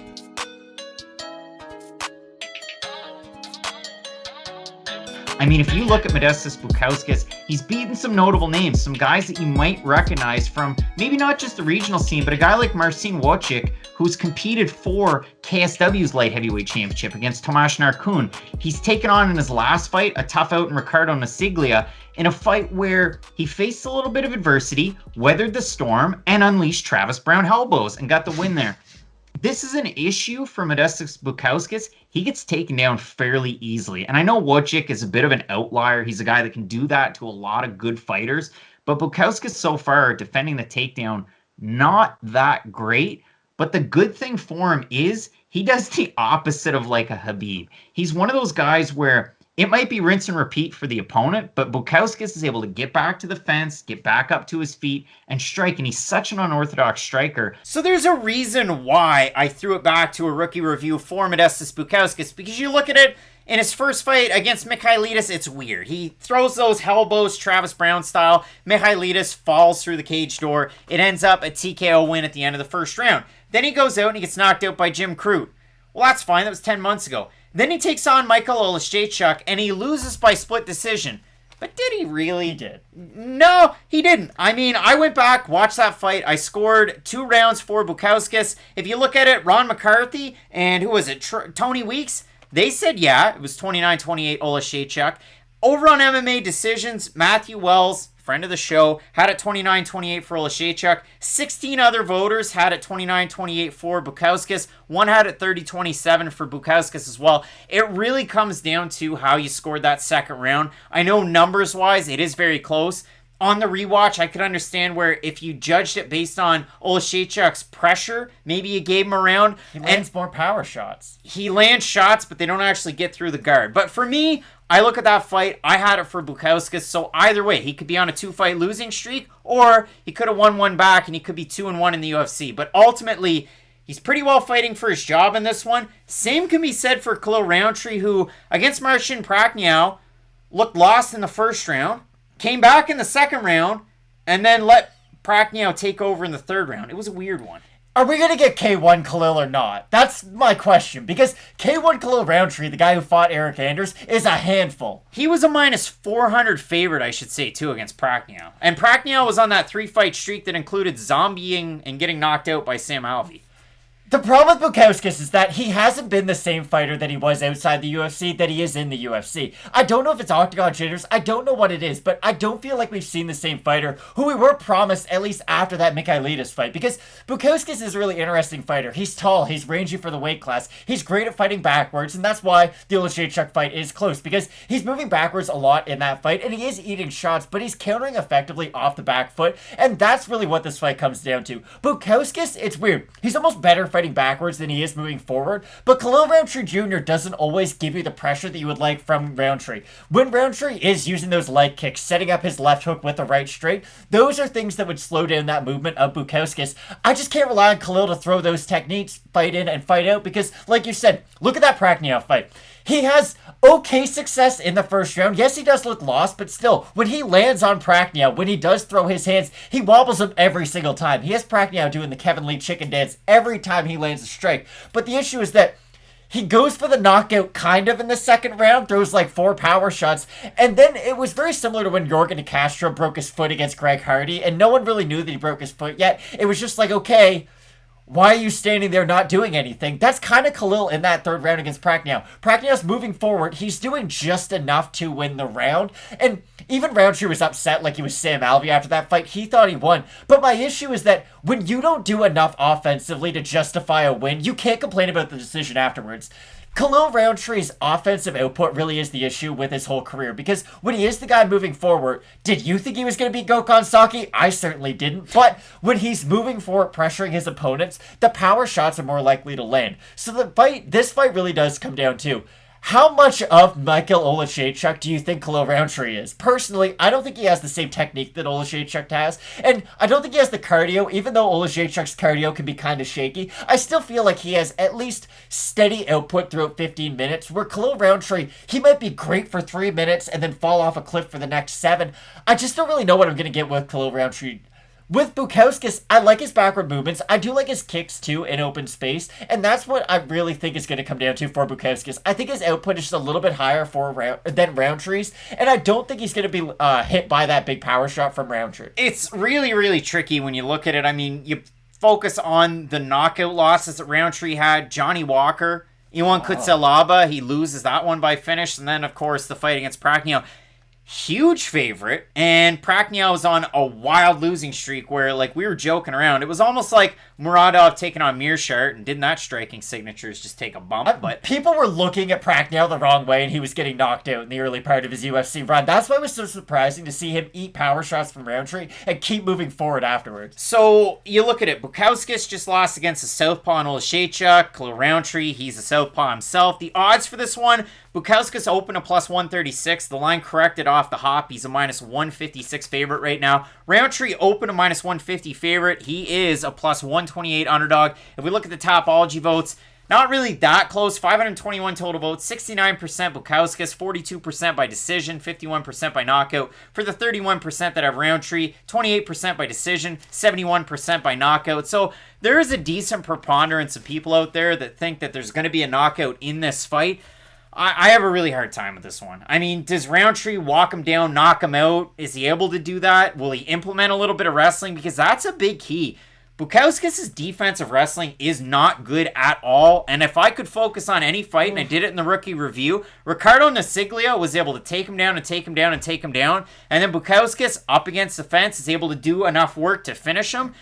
But Bukauskas, not a great wrestler. He struggles when he's good at backing up, but sometimes he struggles against some of those shots. And the Rountree of old, the Rountree coming in off the Ultimate Fighter that somehow made his way to the finals to lose against Eldiarte Sanchez. Can't really wrestle. Yeah, not really the greatest a wrestler. I mean, even statistically, if you look at it, Rountree hasn't landed a takedown in the UFC. He's a terrible grappler. 50% defense, so we'll see what happens. I mean, again, height-wise, reach-wise, those keys land in Modestas Bukauskas' favor. So if you're making a pick, the guy that's more active, it's really tough. It will be the guy who's more active, and I think that's Modestas Bukauskas. I really do. It is weird, because for such a big guy and for such a natural striker, he doesn't really have that one-punch power that you kind of expect from his frame at 205 pounds. So if there is a finish, it more than likely will be from Khalil Rountree, but I do like Bukauskas' staying power. He was able to eat some pretty big shots from Ola Jacek, and that's a big power puncher at 205 pounds. So I do think he'll be able to eat whatever power shots Rountree is able to land, if he is able to land any. And I do think that the range that he keeps in between him and his opponent is really going to cause issue for Khalil. Rountree's a guy, I didn't really mention it, but he beat Eric Anders after going to Thailand, changing his stance a little bit. And then he comes out of King's MMA, and he hasn't looked as good. Now he's at Syndicate training kind of full-time, so we'll see how that goes. Check out his Instagram of him rolling over bouncy balls if you want to see how athletic the guy is, because it's insane. I'll ever so slightly edge Modestas Bukauskas, but again, both of these guys eat a lot of shots, and they give out a lot of punishment as well. So if the forward pressure of Rountree is able to take over, and he is able to eat at that lead leg of Bukauskas, we'll see a giant win for Khalil Rountree. If Bukauskas is able to win, I think it's going to be by decision. I don't think he's going to knock out Khalil Rountree, who has been susceptible to the knockout, but it's more so out of those one-punch guys that are the guys that are a little more well-rounded. So I'm going with Bukauskas here, representing England and Lithuania, but it's not one of the more confident picks on the card. The loser's probably going to get cut, and that sucks to say, but these guys really are fighting for their UFC careers. This is like Alvey Turman levels here. It is. I think Modestas Bukauskas can be able to get it done. Both of us going with Bukauskas. In this fight, we've got a great card, and down a weight class at 185 pounds, you have Brunson taking on Till in the main event. You're not going to want to miss that video, so keep locked in, and as we always say, let's get into it. What was originally supposed to be David Zawada taking on Sergey Khandashko was now turned into a short notice replacement fight for Alex Morono, one of the most consistently inconsistent fighters in the UFC. And I have to say, Matt, I have this circled as one of 3 possible fight of the nights. These guys absolutely show up to show out, and both of these guys match up very well stylistically. For David Zawada, from the opening minute, he might look a little tired. He does get pretty puffy when he gets hit, and you hate to see that in a guy because you have to wonder how that factors into a judge's decision at the end of the day. But if you look at it for Zawada so far in the UFC, not the sexiest of records at 1-3. He had a fight of the night in his debut against Danny Roberts. He got knocked out with the body kick by Li Jingliang. He earns a performance bonus against Abubakar Nurmagomedov where he gets on his back and then submits him, which was kind of crazy. And then he loses split decision to Ramzan Ameev, a guy that just never goes away when you fight him. And I get upset when he fights because he thinks he's a kickboxer. Just wrestle everybody, Ramzan, and maybe you can make it all the way up to the top at 170 pounds. But I said it from the hot mat. Alex Morono, consistently inconsistent. The 5-on-in. He beats Max Griffin in a war, which is crazy. He gets knocked out by a flurry of punches against Chaos Williams. He beats Reese McKee pillar to post, 30-27 the whole time. He loses to Anthony Pettis where he gets out-pressured the entire fight. And then he knocks out Cowboy Cerrone 3 months ago, and he looks like the world's his oyster. It's just a weird run. Both of these guys have earned performance bonuses throughout their tenure in the UFC, and since about 2000 and let's say 18, have been some of the more exciting guys to watch in this division. I love this fight from a pure stylistic standpoint because I think Zawada would have beaten Khandashko, who was away for a long time, had a few injuries to heal up. I had Zawada in that fight. Now against Morono, and I won't tip my hand, but he's now an underdog in this fight, so that makes it all the more interesting. I don't feel like I'm speaking out of terms when I say this. This feels a little bit like a step back for Alex Morono. At least after the Cowboy fight, I really thought that Morono was going to get at least a borderline top 15 guy, or maybe a Matt Brown, maybe a Miguel Baeza, like bigger names, people along those lines. I didn't think he'd be fighting David Zawada on short notice of all things. And the good thing about Alex Morono is he's one of those fighters. He's always kind of ready to fight no matter who the opponent is. He really is known for, okay, hey, we need some guy at 170 pounds. Is Alex Morono ready? And he always is. Well, Morono probably went, you know what, and this was announced before, but Ricky Tercios, you train with me? I'm your coach, buddy? Now it's my turn to take. Exactly. And that's the good thing about Alex Morono. We talk about this with guys like Michael Johnson. There's a lot of fighters. Michael Case is another guy. Alex Morono is always in the gym, and whether it's either working on his own skill set or his own teammates, it's just something that you do really appreciate from Alex Morono, and that's the thing I do like from him. He does struggle, and I'll get to the consistently inconsistent bit, but I really think Alex Morono just struggles with speed in his fights. I do think faster opponents give him trouble because he can overwhelm most guys with his volume.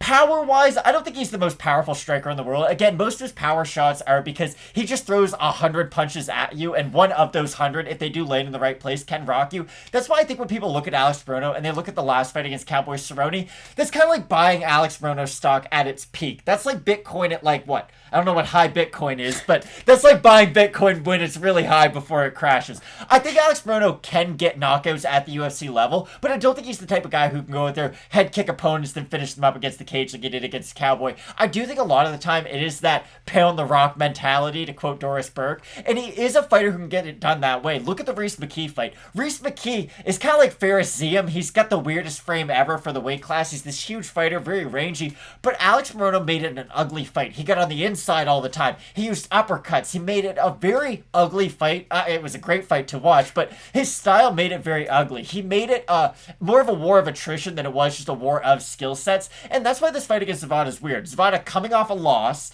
and I know maybe beating Cowboy doesn't mean a lot to a lot of people anymore, but still, that's a big name, and the UFC is a company that is trying to build contenders and build names. That's why I'm kind of surprised Morono is in this one. Well, if you look at it for Zawada, he was training for Kandashko, who's a good striker. He pushes a decent pace. He has terrible wrestling, so that's the one knock on. Good grappling, but bad in terms of takedown defense. His offense is pretty good. His defense is pretty bad. If you've never seen Sergey Kandashko, I can't fault you because the guy's hardly ever fought in the UFC, but he is a decent litmus test, especially where Zawada coming into a camp, getting ready for Morono. It's a fairly similar fighter. It's like a 1B, now 1A. And for Zawada, you might have seen it before. He's trained at a UFC gym in the past. It's got to be awkward because he's got a loss way back when to Boris Mankovsky, who has been in the corner of Mateusz Gamrot, who now trains with David Zawada, so there's a whole ATT connection. And you talk about that. Morono's a guy that corners a lot of people. We've seen David Zawada corner some people as well. And since moving to ATT, you throw out some of those names he's been training with: Santiago Ponzinibbio, Omari Akhmedov, Yaroslav Amasov. Some pretty good names of guys to train with, especially for a fight like this. So, I talked about it, the odds. I was kind of surprised that Alex Morono opened to minus 205 favorite. He's a minus 179 right now. For Zawada, open to plus 165. He's a plus 149 right now. I haven't seen the Tapology votes. I'm either going to be surprised or not at all. I'm surprised. 316 total votes, 82% Morono, 73% by decision. For the 18% that have Zawada, 72% by decision.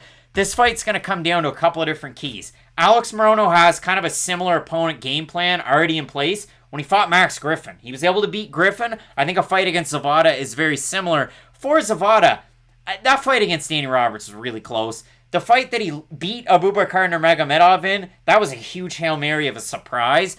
And then other than that, I mean, you look at the other losses. Li Jingliang, body shot knockout. That's a flash thing. That's going to happen. Ramazan Ameev was tough for even top 15 guys to beat. So it really is tricky to try and get your bearings on Zawada in the UFC. So what are you thinking here? Because I know we kind of leaned each way. Just over in the overall analysis, I think Alex Morono's a very complete guy. He's got a Taekwondo background. He's got a Jiu-Jitsu background. Zawada has decent kickboxing. He's very well-rounded as well. That's why I think that on paper, this one matches up well stylistically. So who are you taking here? Morono might have the taekwondo background, but he still fights primarily like a kickboxer. He's not somebody who throws a lot of spinning techniques. He just sets up his kicks with his hands, and he does it to great effect. That's not sure why I think Alex Morono is going to be able to get this done. I know it's on short notice, but this is one of the few fighters that I actually have some level of confidence with coming in on short notice. He's done it before. He is one of those guys. I'm sure Dana White probably has like a very short list of guys where he's like, listen, they might not have a big Instagram following. They might not be household names. Carlos Ulberg. No, but they put on good fights when I call them, and they show up to fight when I do call them. And Alex Morono is one of those guys.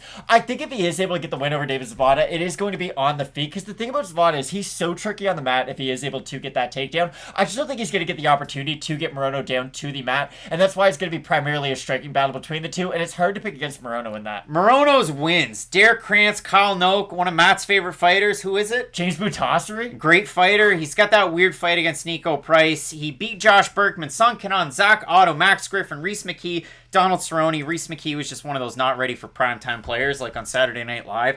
I'll ever so slightly go with Alex Morono, but again, David Zawada has been getting ready for a fighter very similar to Morono. He's kind of in a nothing to lose when no one knows your name type situation where in the UFC, it hasn't been great. 1-3, you have to think with another loss. That's probably it for Zawada. Though he is an all-action fighter and he has 2 performance bonuses to his name, I'm ever so slightly going with Alex Morono to buck the old Randa Marcos trend of win-loss, win-loss, and I think Morono's going to be able to get his second win in a row. So ever so slightly going with Morono. Not necessarily in love with the odds. I think they're going to get a little bit closer as the week goes on, and I can't wait to see these guys face off on Friday. So this could be one that switches on question mark kicks, but I'm going with Morono here. You've got great weight as well. Yeah, I like the volume out of him, and his counter wrestling is quite good. I think if this fight does stay on the feet, he has at least a lasting presence throughout 15 minutes, and we've seen him have an extremely high output throughout 15 minutes. It's not like he can only get to the final bell because he's throwing single shots. This is a guy who moves forward a lot in his fights and throws in combination, and that's why it's so hard to beat Morono by decision. That's why I like Morono in this one. I think Zawada has a great opportunity in this one, maybe more so than the 18% that have voted with him.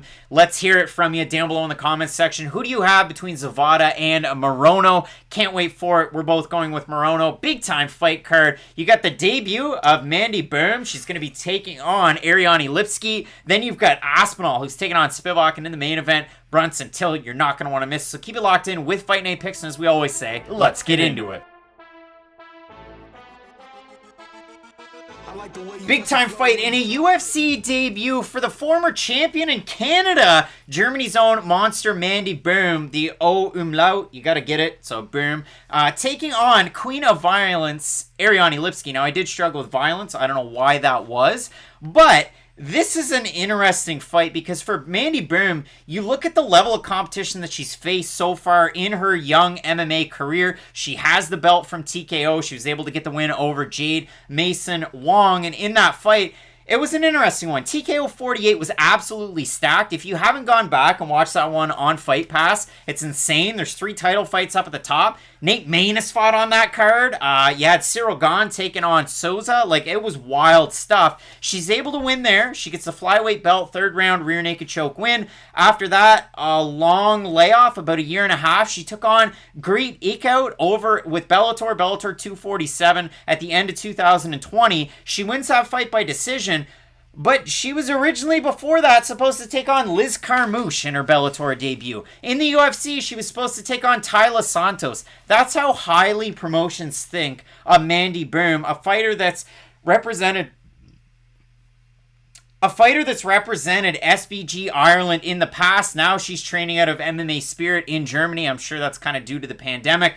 But again, you look at it, maybe not the highest level of competition. I mean, her debut, 0-0, 0-0, 0-0, 3-1, 2-3, 0-1, 3-0, 5-3-1. And in that fight against Greet Eekhout, I went back and watched that one today, among others. And the trouble that I had, Mandy Bohm, great striker, really nice jab out there. She throws a nice low kick. She can kind of bring her hands down, and I know that was something that throughout the fight, John McCarthy was talking about it. You got to bring your hands up.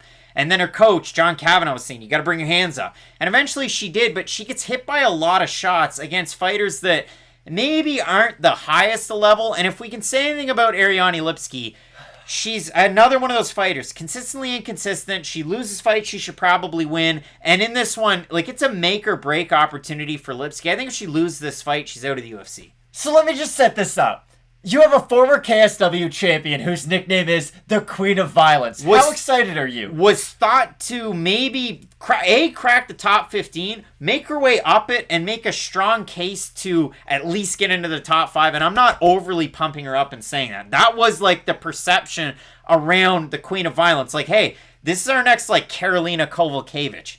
That's what I was going to say. And that's the thing about Lipski, though. She doesn't really have any massive strength to her game. People are going to talk about her Muay Thai. Her striking's not that good, if we're being completely honest. I do kind of lump her into that be a Malecki Muay Thai artist because you might have the credentials, but I only care about what your style is inside the cage. She doesn't really fight like a Muay Thai fighter. Yes, she has kicks from the outside, but Lipski's best spot is top control on the ground. She's someone who has really good ground and pound from the guard. It's a weird place. She doesn't really pass guard. She's kind of like Mirko Krokop. She goes for a lot of elbows in the open guard. But she is a very unique fighter in that aspect where a lot of people are going to talk about, oh, she's such a good striker. I really look at Lipski more as a grappler in MMA than I do as a striker because most of her success does come that way. It is, I'm gonna kind of beat you up on the feet, her opponent shoot for a takedown, she gets top position, then uses good ground and pound. The thing about Lipski, though, is she's never really been able to beat that upper echelon in her career. And yes, her run in KSW was very impressive, and just her run in general before the UFC was really nice. But my issue I always have with Lipski is she's one of those fighters who needs a lot of distance to get off a lot of her offense, but she's so bad at keeping that distance between her and her opponent. If she does have her kickboxing range, then yes, she does have a good active jab. She does have good straight shots coming down the middle. The issue is that anytime an opponent's able to get on the inside, clinch with her, get her up against the cage, I don't know if it's just a physical strength that she lacks, but she is a fighter who can be controlled on the ground and up against the cage. Yeah, if you look at it for Lipski, from the hop, she was taking on really good competition. Her first fight, a win over Diana Turcato, who's taking on good fighters. She ended up losing to Firmino, who's taking on good fighters. And then you look at the big win streak that she had with different promotions, Immortal, as well as KSW, where she was the champ. Beat Sheila Gaff, beat Diana Belbizia, finished her in the first round, beat Mariano Moraes that you might have seen over with PFL here recently. Then she ends up in the UFC. Loses unanimous decision to Joanne Calderwood. Okay, they thought you were here. You weren't. Loses to Molly McCann. Okay, you're not there. She beats Isabella De Padua, and that's a unanimous decision win. But De Padua was on incredibly short notice, and for that fight, you were supposed to have a fight against Macedo, a fight against Priscilla Cachoeira. Those fell out. De Padua came in on super short notice and gave a decent account of herself. Then she takes on Luana Carolina in a fight that's booked, and rebooked. She wins that one by wild knee bar. Was it Sulev stretch? Was it knee bar? She let out the crazy yell. It was awesome. She gets completely dominated by Antonina Shevchenko. She gets dominated by Montana De La Rosa and finished. Well, by the way, that was a hair shy of 3 months ago. So it is a really quick comeback for her, whereas Mandy Bohm's been out for quite some time. Her last fight, again, like I said, with Bellator against Greet Akout back at Bellator 247 almost a year ago. This is going to be a really odd fight because if Boom can get some of her power shots off on the feet, I actually think she is the better striker in this fight. I know that's going to take a lot of people by surprise, but I think she's the more active striker. At least that's what I should say. I do worry about Lipski creating distance in all of her fights. And again, my issue with Lipski is I don't even really know what her strength is because again, a lot of her success is in the grappling department, but even look at her last 2 fights. She's someone who can get held down, and that's the thing we see. Remember when Jack Hermanson fought Jacare Souza? I know Jacare is amazing in jiu-jitsu, but Jack Hermanson is a great grappler himself and very heavy on top. And that was one of those weird fights where when Hermanson was able to get on top of Jacare, he could hold him down.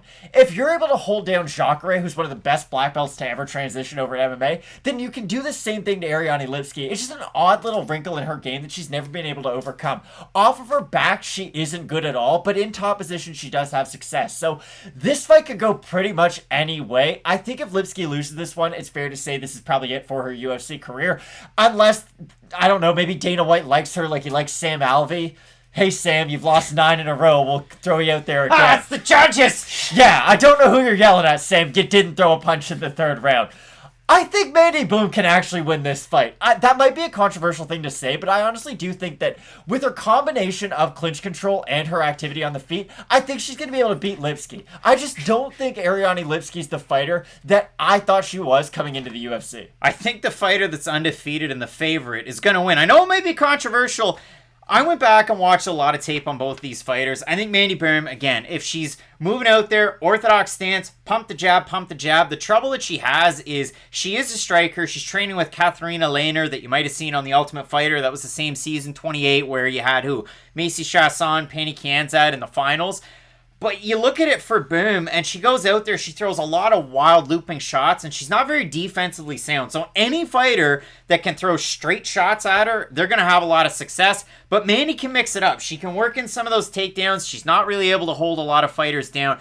Great Eckhout, I didn't find her Ariane Lipski could prove her wrong, though. I didn't find Eckhout in her last fight to be a strong fighter whatsoever. I know, again, positive record, 5-3-1, but it wasn't the greatest. Again, hands low. Not the greatest striking defense. Take on a decent striker. I look at the odds for this one. Bohm opened a minus 170 favorite. She's minus 117 right now. Lipski opened a plus 145. She's a minus 106 right now. Over on Tapology, I got to bring it back. I haven't had a look at the votes for this one, so it's. I'm assuming they're close. I'm assuming that Mandy Bohm is a pretty decent favorite in this one. Let's see. This is great. We're stalling because I got to bring it up. 67% of 467 voters have Bohm to win. 87% by decision for the 33% that have Lipski. 73% by decision. You're not taking on a Shevchenko, who is another weird fighter. Like, she can get held down by Caitlin Chukagian, but in other fights, she has decent grappling. And if you look at it, Bohm isn't also Montana De La Rosa. I like Ariane Lipski on the feet in this one. I think that's where she's going to be able to do a lot of her work. But I can definitely see this fight, as a lot of people can, going to decision. I'm ever so slightly going with Ariane Lipski, which seems insane. She's 2-3 in her last 5, and she struggled in certain areas where Bohm is good at. But when I watched that tape out of Mandy Bohm, not the most active in terms of fights in the cage, and lacking in striking defense. So I'm going with Lipski. But again, I see this fight like we had, Melissa Gatto taking on Victoria Leonardo. Gatto is such a whiz on the ground. How good she gotten in the time away? That's my question for Mandy Bohm. How good does she get fight over fight? I haven't personally seen it yet, so that's why I've got to go with the consistency of Lipski, which might sound silly, but I like Lipski in this fight. Consistency with Lipski is why she's going to win. No, you're right. Like, you can't die on a hill on either one of these fighters. If you're confident going either way, then you don't know anything about MMA, because these fighters stylistically are just a weird matchup together. Ariane Lipski could have success on the feet, but again, I've seen her get hit too much on the feet for me to say, like, wow, she has great Muay Thai in. The problem I have with Lipski, and this is the truth, she just gave up against Montana De La Rosa. Like, she couldn't get up to her feet. It's not like the ground and pound was like Gregor Gillespie when he fought Carlos Diego Ferreira in the second round where Ferreira was tired and Gillespie's like beating on him. Lipski just couldn't get up and was like, okay, I give up. That's the last thing I want out of an MMA fighter. And I guess just because of that personality flaw, if that's even what you want to call it, I think Mandy Bohm is going to win this one. But again, I'm going to look dumb no matter who I predict. Just all I can say, if you haven't done it already, go back and watch their fights. Don't go off of the records. Don't go off of the 5-on-in and make your judgment off of that. Off of that is why I went with Lipski. She did an interview with Low Kick MMA and James Lynch. She's training with Nina Nunes. I keep on going back, Nunes. Though. What was his name? Courtney Casey. I'm going to wrestle Song Yadong. He didn't at all. Casey Kenny. Casey Kenny, goodness, not Courtney Casey. I got that mixed up. But Casey Kenny said that in interviews, and he still fought the same way he always does. I just can't put a lot of stock in interviews for fights. I've got Lipski, Matt's got Bohm. Let us know down below who you have in this one. One of us is going to look dumb. Yeah, it's a tough fight. It really is. But we've got two big ones up at the top. Tom Aspinall taking on Sergey Spivak. You've got a really tough out in Derek Brunson taking on Darren Till. You're not going to want to miss it. Keep it locked in with Fight Night Picks, and as we always say, let's get into it. Today's episode is sponsored by our friends at Manscaped, the leaders in below-the-waist grooming. It's back to school time, and we want to make sure that you pack the essentials to have your best year yet. The Manscaped 4th generation. It's crazy. The 4th iteration already. The performance package, it's just that. Things are opening up. Be ready for whatever is in the daily schedule for you. It's the perfect package for your package and includes the brand new Lawnmower 4.0. So fellas, go for the valedictorian historian of ball trimming, and join the over 2 million men worldwide who trust Manscaped by going to manscaped.com with the code FNP. Matt, we've got the Performance Package 4.0 right in front of us. What are some of the highlights here? So you've not only got the ball deodorant, which we all know and love, you don't only have the ball toner, but of course the prized possession of this is the Lawnmower 4.0. If you can pull it out, we all know the great light and the RPMs.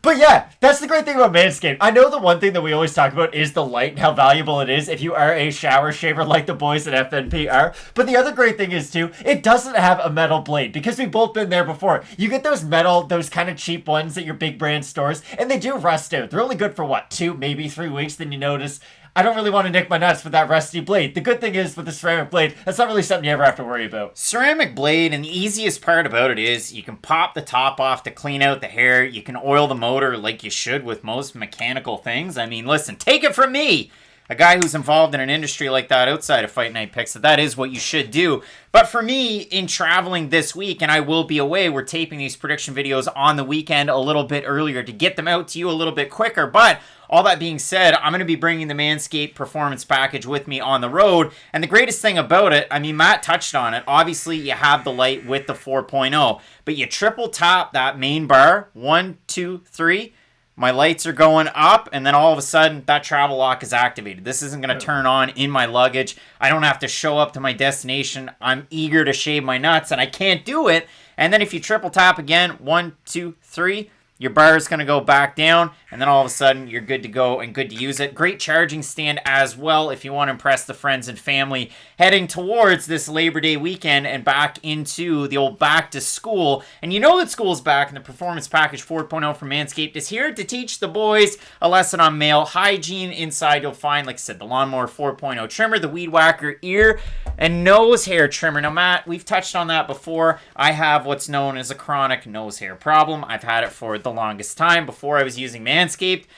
I had that cheap department store trimmer for my nose as well, and the worst part of it was you had to put a battery in it. It was a single AA, and that sucker would drain really quick. This, simple, easy to charge, it's waterproof as well. You can hear it working in and around the microphone. Hopefully you enjoy that one. But the Lawnmower 4.0 itself, it has a 7,000 RPM motor, so you know that it's going to work great, and a 4,000K LED spotlight. So if you pick up that Performance Package 4.0, they're going to give you the liquid formulations. Let me see what I got in here. Boom, the Crop Reviver Ball Toner, a little bit of a spritz.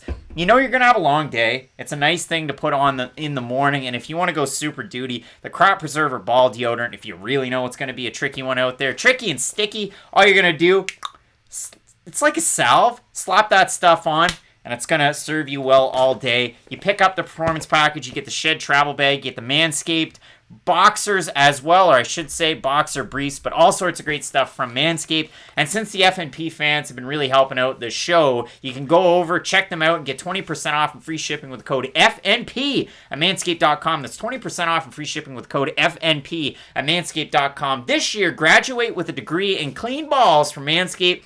Matt, big time card this weekend. A shuffle and a jumble of a co-main event. We've got Aspinall taking on Spivak up next. And in the main event, holy smokes, Brunson versus Till, middleweight showcase. You're not going to want to miss it. Keep it locked in with Fight Night Picks. And as we always say, let's get into it.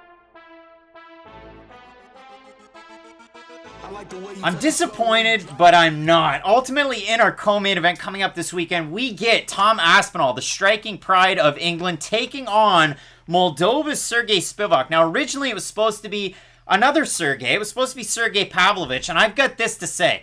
Take the guy to the rankings pool. He hasn't been active. He's hardly fought. He doesn't deserve that number 15 spot, but you know who does? The guy at 14 and the guy at 13 that are fighting in this one. Aspinall at 13 and Spivak at 14. And really, for Sergey Spivak, he's only really struggled against one guy in the UFC, and that was Marcin Tybura. And Matt, if Marcin Tybura is like, what? Let's say Marcin Tybura is like Costco level fighter. What would Sergey Spivak be to Marcin Tybura's Costco? If Costco would be Kirkland, which is good stuff, don't get me wrong, he'd probably be like Superstore No Name, I'd say. For you guys in the States, it'd be like... Great Value Walmart. Great Value Walmart, or maybe even like Hannaford, whatever Hannaford has, or the Publix version. Go ahead.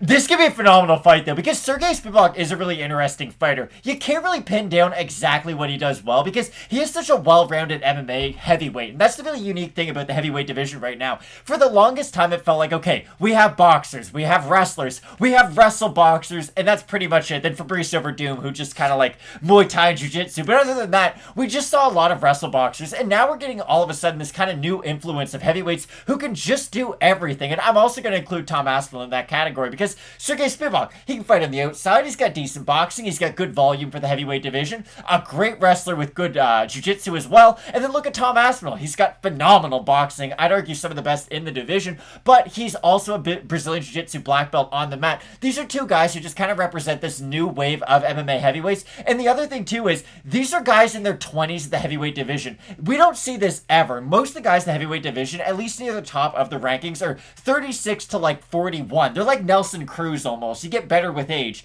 Because in heavyweight, the most important attribute to have in the heavyweight division is power. And power is the last thing to go. Now you're seeing heavyweights who don't just rely on that one-punch knockout power. You do have guys like Cyril Gane, who's at the top of the division now, who can use his volume, use his footwork, use all those weird intangibles to win a fight, and not just go out there and rely on his one-punch knockout ability.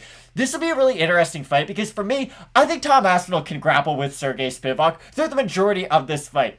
If Sergey Spivak, though, can get top position on Tom Aspinall, that's when the fight and that's when the fun really begins. Because Sergey Spivak in that top position is very similar to a Marcin Tybura. He's very, very active just from the second they hit the mat, and he uses his ground and pound to really soften up his opponent and pass guard that way. So if we look at it for Spivak, obviously you can't overlook that flash knockout, that quick fight against Walt Harris. And making the comparison, it's like, Marcin Tybura's up here, but Sergey Spivak is starting to kind of nip at his heels. And if you look at it, obviously he lost to Harris. He beats Tai Tuivasa. Well, how does he does it? He takes him down, he softens him up, and he submits him. He takes on Carlos Felipe. Well, Felipe's all the hotness right now of an unranked heavyweight fighter. What does Sergey Spivak do? I'm not playing your game. I'm going to take you down. I'm going to fiddle around. That sounded terrible. That did. He knocks out Jared Vandera, who I would argue is a very much 2008, 2009 heavyweight. And then he takes on Alexei Oleinik, and I know he beat him by decision. You might go, well, geez, Alexei's old. Sergey Spivak looked great in that fight, and he beat Oleinik in positions that you'd think Oleinik would have capitalized on. Positions where Oleinik was able to out-grapple with Derek Lewis until he had that just-get-up attitude. So for Spivak, great record. Great body of work in the UFC. I absolutely love it. For Tom Aspinall, was not getting ready for a Sergey Spivak type. He was getting ready for Pavlovich, who is going to walk in there, look like a Greek god. He's built like a brick shithouse. He's a giant guy that's bodied up, and he throws a lot of power punches, and he shouldn't be ranked in the UFC because of the tweet that I brought up earlier. But if you look at it for Aspinall, a wild run so far in the UFC. Knocks out Jake Collier quickly, knocks out Alain Badeau quickly, and then he fights Andrei Arlovsky. Arlovsky was able to land some nice shots in the first round where Aspinall kind of ate them and he did his like no sell, like his, and then he gets right to business. The thing that a lot of people were kind of like down on is the fact that Aspinall, what does he do well? Well, at the start of his MMA career, he had a little bit of boxing experience. He had a lot of jiu-jitsu experience because at Team Cowbond, his dad's a jiu-jitsu coach in the background. Tom Aspinall's a jiu-jitsu coach in the background. Nobody talks about it because boxing's so good. Why is it so good? Well, as we're taping this, and this is going to be old news when it comes out, but you've got Tommy Fury, Huey Fury, and then really, well, you've got John Fury, Papa Fury, who didn't really have the greatest record at 8-4. But Matt, who's the greatest of the Furies? Huey Fury. Huey Fury's the greatest Fury? No, Tyson Fury's the greatest Tyson Fury's the greatest Fury, and for Tom Aspinall, he was that body in the ring to get Tyson Fury ready, and that's how Aspinall's boxing got so much better, and we see that in his MMA fights. Light on the balls of his feet for a guy that's 6'5" and not even 265. He weighs in around 244, 245. Light on the balls of his feet. Hands nice and up. He has quick enough hips where he can defend takedowns if he needs to, and he can usually get back up. But that's a great equalizer. Spivak with the sambo and sumo in his back pocket, that's what makes this one tricky. I think Tom Aspinall could have fits against guys like Spivak, like Tybura, guys that are going to wrestle you, like a Curtis Blades and so on and so forth. But Aspinall, the thing that makes him great is, and we saw that in his last fight, you rock a guy like Arlovsky, most people are going to say, let him stand back up. That's like the Emmer Sabatini. Just stand him back up. Don't get into a toe hold position. Just let him stand back up if he's rocked. Aspinall's so confident, he takes him down, he submits him. Nobody really does that against Andre Arlovsky. Tom Aspinall did it. He has such great boxing for this division. We were talking about this earlier in the night when we kind of got in and got settled and ready. I think Tom Aspinall gives Stipe Miocic a tough fight. That's why I edge him in a fight like this. He is a big favorite. He opened minus 300. He's minus 281 right now. There's only 3 or 4 sites that have odds because this fight was just announced. And for Spivak, he came in a plus 240. He's a plus 231 underdog. The total Tapology votes, not really close, 266 votes. 87% Aspinall, 77% have him to win by knockout for the 13% that have Spivak, 54% by decision, and then they're split up between knockout and submission pretty evenly. I love the fight.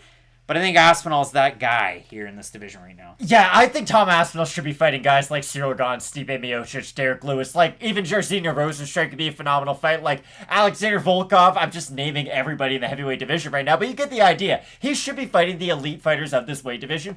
This is what I will say, though. The big X factor that Tom Aspinall has in this fight, and the big thing that separates him from Sergey Spivak, isn't just the BJJ black belt. It's hand speed. Sergey Spivak isn't a bad striker, but he's not a fast striker by any means. He looks like he's throwing punches in a swimming pool when he does move forward with his combinations, and I think Tom Aspinall is going to light him up on the feet with his hand speed, because when Sergey Spivak is slow at rechambering his strikes, that's when Tom Aspinall is going to find the holes in his game, and I think Tom Aspinall has the hand speed of a guy like Walt Harris, and I think he'll be able to land similar shots that Walt Harris was able to. For Fight Night Picks fans, it might hurt because we've been on Sergey Spivak for a very long time, but we got to go with Tom Aspinall. In this one, let us know down below in the comments section. Are you going with Team Cowbond's own Aspinall, or are you going with Volkov's training partner in Sergey Spivak? Let us know on that one. Big time main event coming up. Derek Brunson taking on Darren Till. I can't wait for it, so keep it locked in with Fight Night Picks, as we always say. Let's get into it.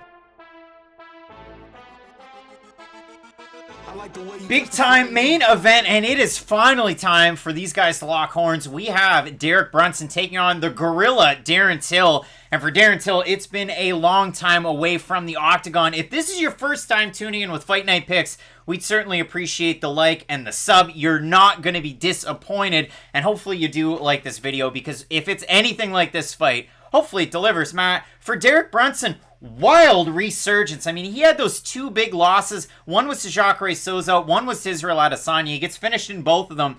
I'd say the Jacare fight probably hurt the ego a little bit more because it was close to a hometown fight. But since then, big wins over Elias Theodorou, see you later out of the UFC, Ian Heinisch, Edmund Shabazian, where he finishes them, and Kevin Holland, where he pretty well dominated pillar to post. Did he eat a few shots through the guard? Yeah, sure, but he put on a very impressive performance, and he gets to really steal the thunder of 2017-2018's biggest star in the UFC, Darren Till, a guy who took welterweight by storm, ultimately lost in his opportunity for the belt against Tyron Woodley, boxing royalty. But if you look at the 5-on-in, he beat Wonderboy at home. Close fight, right? He loses to Woodley, he loses to Masvidal, gets finished, he beats Gastelum by split decision, and he loses to Robert Whittaker in a knock him out, drag him out type of fight. Now, that Whittaker fight, in my mind's eye, but in reality, was a long time ago. It was a year and a month ago, whereas for Derek Brunson, the win streak, 2 years, 3 months, but Shabazian was a year ago, and he just beat Kevin Holland 5 months ago. Again, look great. The change over to Sanford MMA has paid off in spades for him, so it'll be interesting to see what kind of a game plan he comes in here with against Darren Till, who, through his UFC career that began in about 2015, has sported great takedown defense. He really has, and that's going to be the massive speaking point in this fight, because Derek Brunson's a weird fighter, and I'd love to get your opinion on this. Is he the first fighter to go to Sanford MMA, and his striking kind of get worse, but his wrestling get way better? The weird thing about Derek Brunson is, I don't think he's as good of a striker as he was, for instance, the first time he fought Robert Whittaker, right coming off the win over Uriah Hall. This isn't Strikeforce striking Derek Brunson. No, I think he was terrible at striking there, too. It was only in the UFC run. The thing about Derek Brunson, though, is after he figured out, hey, I don't have the best chin and I do get hurt on the feet, why don't I just wrestle, guys? It's really hard to land an overhand right off your back, and it's worked out great for him as of late. The weird thing, though, is, and I'm going to say this now, I'm kind of siding towards Darren Till, but I'm going to lay out all the reasons why you probably shouldn't listen to what I'm about to say. His last 2 wins are a split decision over a guy who's looked awful against top-level competition at middleweight, and a hometown decision against Wonderboy Thompson that a lot of people thought he lost. Hardly any activity in that fight, too. I still think he's going to win this fight, because the weird thing about Darren Till is he has all of the defensive attributes you look for when you're fighting a guy like Derek Brunson. Derek Brunson's real big weapons on the feet are his left overhand, his left hook, and his double leg takedowns. Darren Till's whole game is built around stopping similar weapons. And when I look at Darren Till and what he's able to do defensively on the feet, yeah, it might not always result in very exciting fights, but I always go to the interview that Robert Whittaker gave right after his fight against Darren Till. They go, Robert, how do you feel after that fight? And he goes, man, I'm so stressed out right now, because when you're fighting Darren Till for 25 minutes and you're just on edge the whole entire time, you have to watch out for that strike coming back your way. I think Robert Whittaker has that level of fight IQ to where for 25 minutes he can think, okay, I have to watch out for these feints and these are the attacks that he's setting up. That's the thing that I don't know Derek Brunson has. I think Derek Brunson could go out there and out-wrestle Darren Till for 3 rounds, kind of like he did to Kevin Holland. I think he can get top control and he can land good ground and pound in this fight. My thing is that Derek Brunson's always going to be susceptible to getting hit by those shots. Even go back and look at that Kevin Holland fight. You said it perfectly in the opening. He's dominated Kevin Holland for the entirety of their fight. And then midway through the 4th round, Kevin Holland lands like a looping left hook, a right straight. And yeah, it doesn't drop Derek Brunson, but it's one of those weird like Uriah Hall, Paulo Costas where it's like, okay, you were definitely stunned at a minimum. And that's the thing. If Kevin Holland, who really is a welterweight if we're all being honest, can hurt Derek Brunson on the feet in the 5th round of a fight that he's basically been defending takedowns for 20 of those minutes, I think Darren Till can probably land a similar shot. And this is the weird thing. I know we say this a lot in the channel. If one guy's well-rounded and the other guy's chance is only a knockout punch, 9 times out of 10 we're going to go with the guy who's more well-rounded. I think Derek Brunson's probably the more well-rounded fighter. He's definitely the better wrestler. I doubt I'm going to get any arguments on that. He's probably the better grappler when it comes to jiu-jitsu.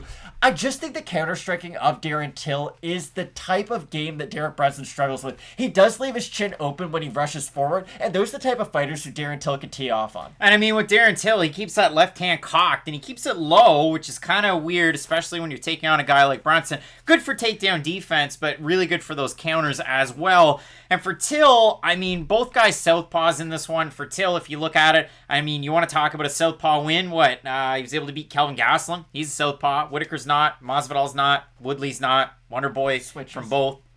But for Derek Brunson, again, you look at it. He had that 3-round main event against Edmund Shabazian, whose cardio is bad. He had the 5-round main event against Kevin Holland, whose cardio is a thing. And then this was supposed to be a main event back in August, but they moved it to this date. For Darren Till, that's the big thing about fights moving around. He's supposed to take on Hermanson late last year. He got hurt. He's supposed to take on Marvin Vettori. He got hurt and broke his collarbone. Then there was supposed to be this fight, and they moved it around a little bit. So, again, Derek Brunson, how good has he gotten at kind of defending against some of those lapses, especially against a big, rangy, powerful southpaw in a guy like Till, because he was able to crack even Whittaker a couple times in that fight. He was, and people come after me for saying this. Darren Till probably kind of won the Robert Whittaker fight. Like, he hurts him twice in that fight.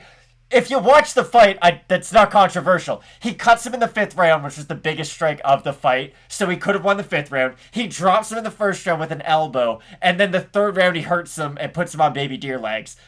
If you hurt a guy 3 times in a 5-round fight, more often than not, you're going to win that fight. Now, Robert Whittaker has great success in that fight, and a lot of his success comes down to his wrestling. And I think Derek Brunson is probably a better wrestler than Robert Whittaker is. The thing, though, is that Robert Whittaker chains everything together a lot better than Derek Brunson does. Derek Brunson is one of the highest level fighters who is in striking mode, then in wrestling mode. He doesn't really have this fluidity between the two, and that's why I think he's going to get caught. It's on the in-betweens. I honestly think Marvin Vettori is oddly a terrible matchup for Darren Till because he is defensively sound, getting his way into the clinch before he goes for his takedowns. The fact that Derek Brunson does reach for the single leg, the fact that he does reach for the clinch sometimes, with Darren Till's upright stance and upright style, I do think that's just going to open a massive opportunity for him to land an elbow or a straight shot. The last thing, though, that I will say, and this is a massive benefit for Derek Brunson, it's going to give him a lot of confidence going into this fight. Who was the last primary striker who he knocked out who was a southpaw? Well, Lyoto Machida. And Lyoto Machida, stylistically, he throws a lot more kicks than Darren Till, but They are both counter-strikers who wait on the back foot. There's just a few similarities there. So it's not like it's impossible for Derek Brunson to win this fight. Like I said, he's the better wrestler, and Derek Brunson does have big power. It's just, I feel like he's gotten a little more wild with his technique as he's gotten older, and a lot of his winging shots are more for him to set up the takedowns. And I think that when you're throwing strikes to set up other things, that's when Darren Till's going to catch you. Brunson coming in on a 4-fight win streak, Till 1-3 in his last 4, and I think that's reflected in the odds because Brunson opened an average minus 138 favorite. He's minus 176 right now. Till opened a plus 115. He's plus 147. If we have a look at the Topology votes, Matt, not really that close. 596 total votes, so it's a small sample size. 66% Till, 69% by knockout for the 34% that have Brunson, 74% by decision. I like Brunson's wrestling in the first, in the second, in the third, in the fourth I worry, in the fifth I worry. I like Till's staying power in the fight. We saw that in the one against Robert Whittaker, and I think overall volume could even favor Darren Till. But Darren Till's got that weird story, and I'm not going to get into it because it's not 2017. I don't have to hype it, but he's got that story of going to Brazil, really working his jiu-jitsu. I haven't seen it in an MMA fight. Like, it's one of those things that's mythic. It's like Shogun Hua's black belt. We just never see it. Very different. Shogun Hua has a black belt that we don't see because it is made up. Darren Till's never said, I'm great at jiu-jitsu because I lived in Brazil. He was still primarily practicing Muay Thai in Brazil. Maybe it's just an underground king type of thing. But for me, I wonder what Till's going to be able to do. Again, I talked about it. He's got that left hand cocked, a la Machida, and if he gets backed up, he can definitely crack Derek Brunson. We've seen multiple fighters do it. Even fighters on the front foot. I mean, look at Jacare Souza. Pressure, knockout. So there's definitely a path out there. I just favor Derek Brunson's wrestling in this one. I know there's a 10-year age gap that favors Till in this fight. It's just, I haven't seen him. The last time that he won a fight convincingly was against who? Bojan Velichkovic? Was that who He beat Kelvin Gastelum convincingly. That wasn't a close fight. So we'll go that way, but I do like Brunson in this one. I just think Brunson leaves himself open too big. I keep on going to aim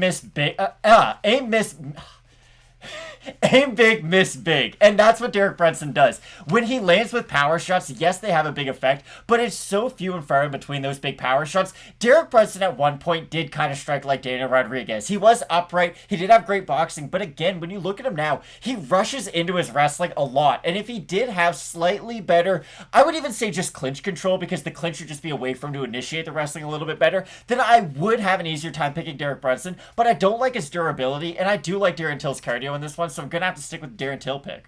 Hopefully that change to Sanford MMA continues to work out. I mean, it's worked out great for him. Kasang and I moved down a weight class. Brendan Allen looks great, too. Guys that he trains with. So we're split on the pick. I've got Brunson in this one. You're going with Darren Till. Let us know down below in the comments section, as you do with every single video, what you liked, what you didn't like, but more importantly, who you've got in this fight. You can also hit up the super thanks if you feel obliged to. We would certainly appreciate it as you support the channel. We do these videos week in and week out. If there's any switches of the picks, any switches of the videos, I should say, or of the fights, we'll update those as needed. And if you really like us, you can definitely check us out at 15-minute card breaks. It's our second channel. We just opened some UFC Panini H2 Select, the latest drop from Panini with the UFC. Some great cards there. So link down below in the description for that. We get some great fights coming up this weekend with UFC Vegas 36, headlined by Brunson and Till. I've got Brunson, you've got Till. Great weekend of fights